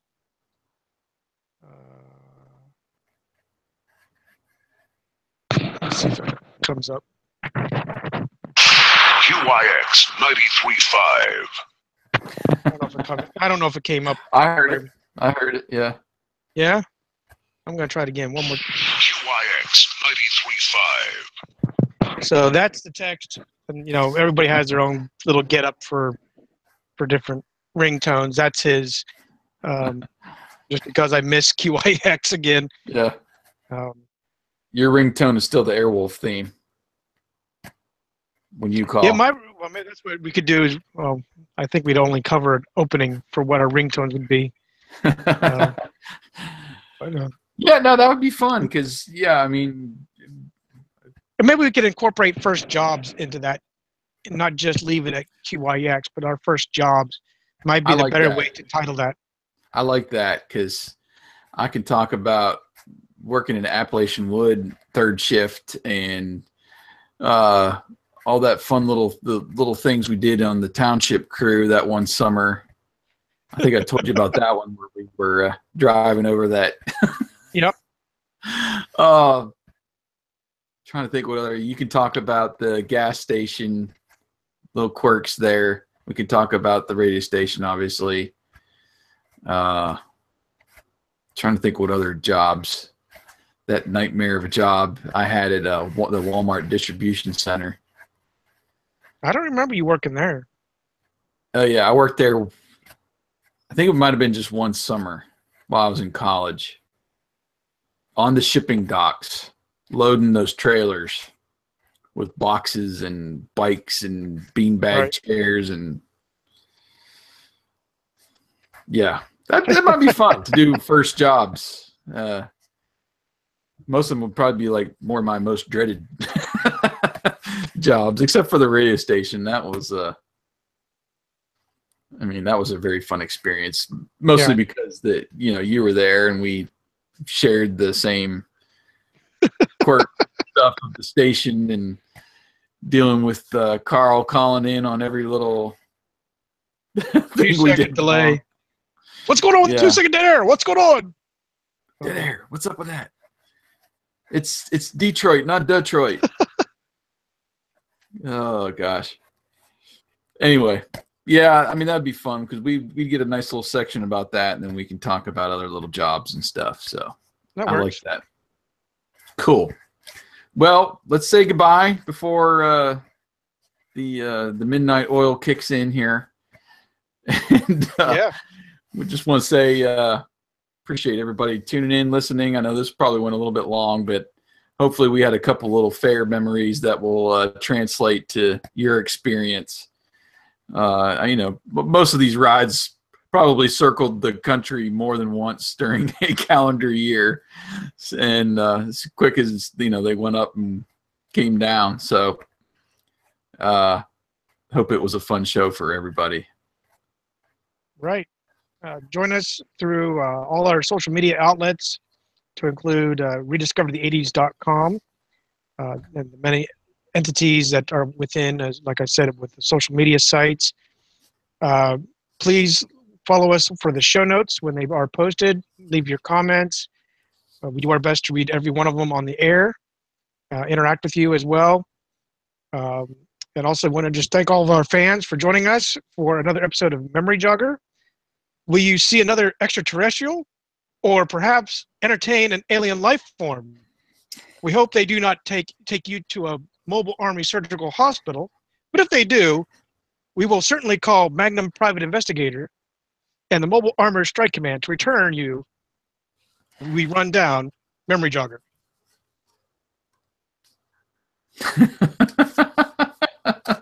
I was trying to get all the acronym shows. Yeah, I got you. I thought you were going aliens at first, and I was like, okay, E.T., Alf.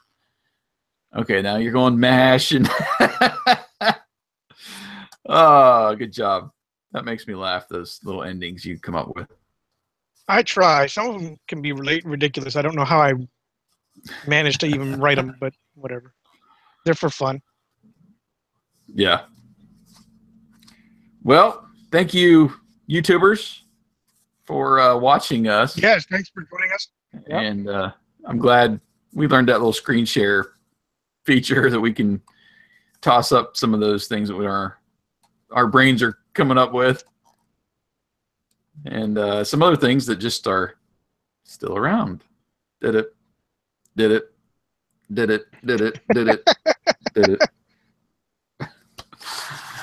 Anyway, it was good talking with you again, brother. Yes, as always. We'll have to, and we'll talk to everybody real soon. We'll get on to the next topic, another show actually that we're going to do together coming up as well on 1987 television shows, which should be fun. Right, we're going to try to start a trend where every year we're going to try to do highlights of the top shows, or maybe our favorite shows and movies of that year. We might have to backtrack since we're kind of late in the game starting this out, but nonetheless, you got to start somewhere. Yeah, we'll get through it, and we'll do some stuff that'll expand maybe over the entire 80s decade and stuff as well. So that should be fun. That's the new show called Rank 'Em. We did one episode so far, me and Mr. Chatty Young. That was real fun, and I'm going to keep that trend going throughout the 2017, looking at 1987 stuff mainly, but something different. Give y'all on the Rediscover the 80s podcast. So thank you everybody for watching us on YouTube, and peace out. See ya.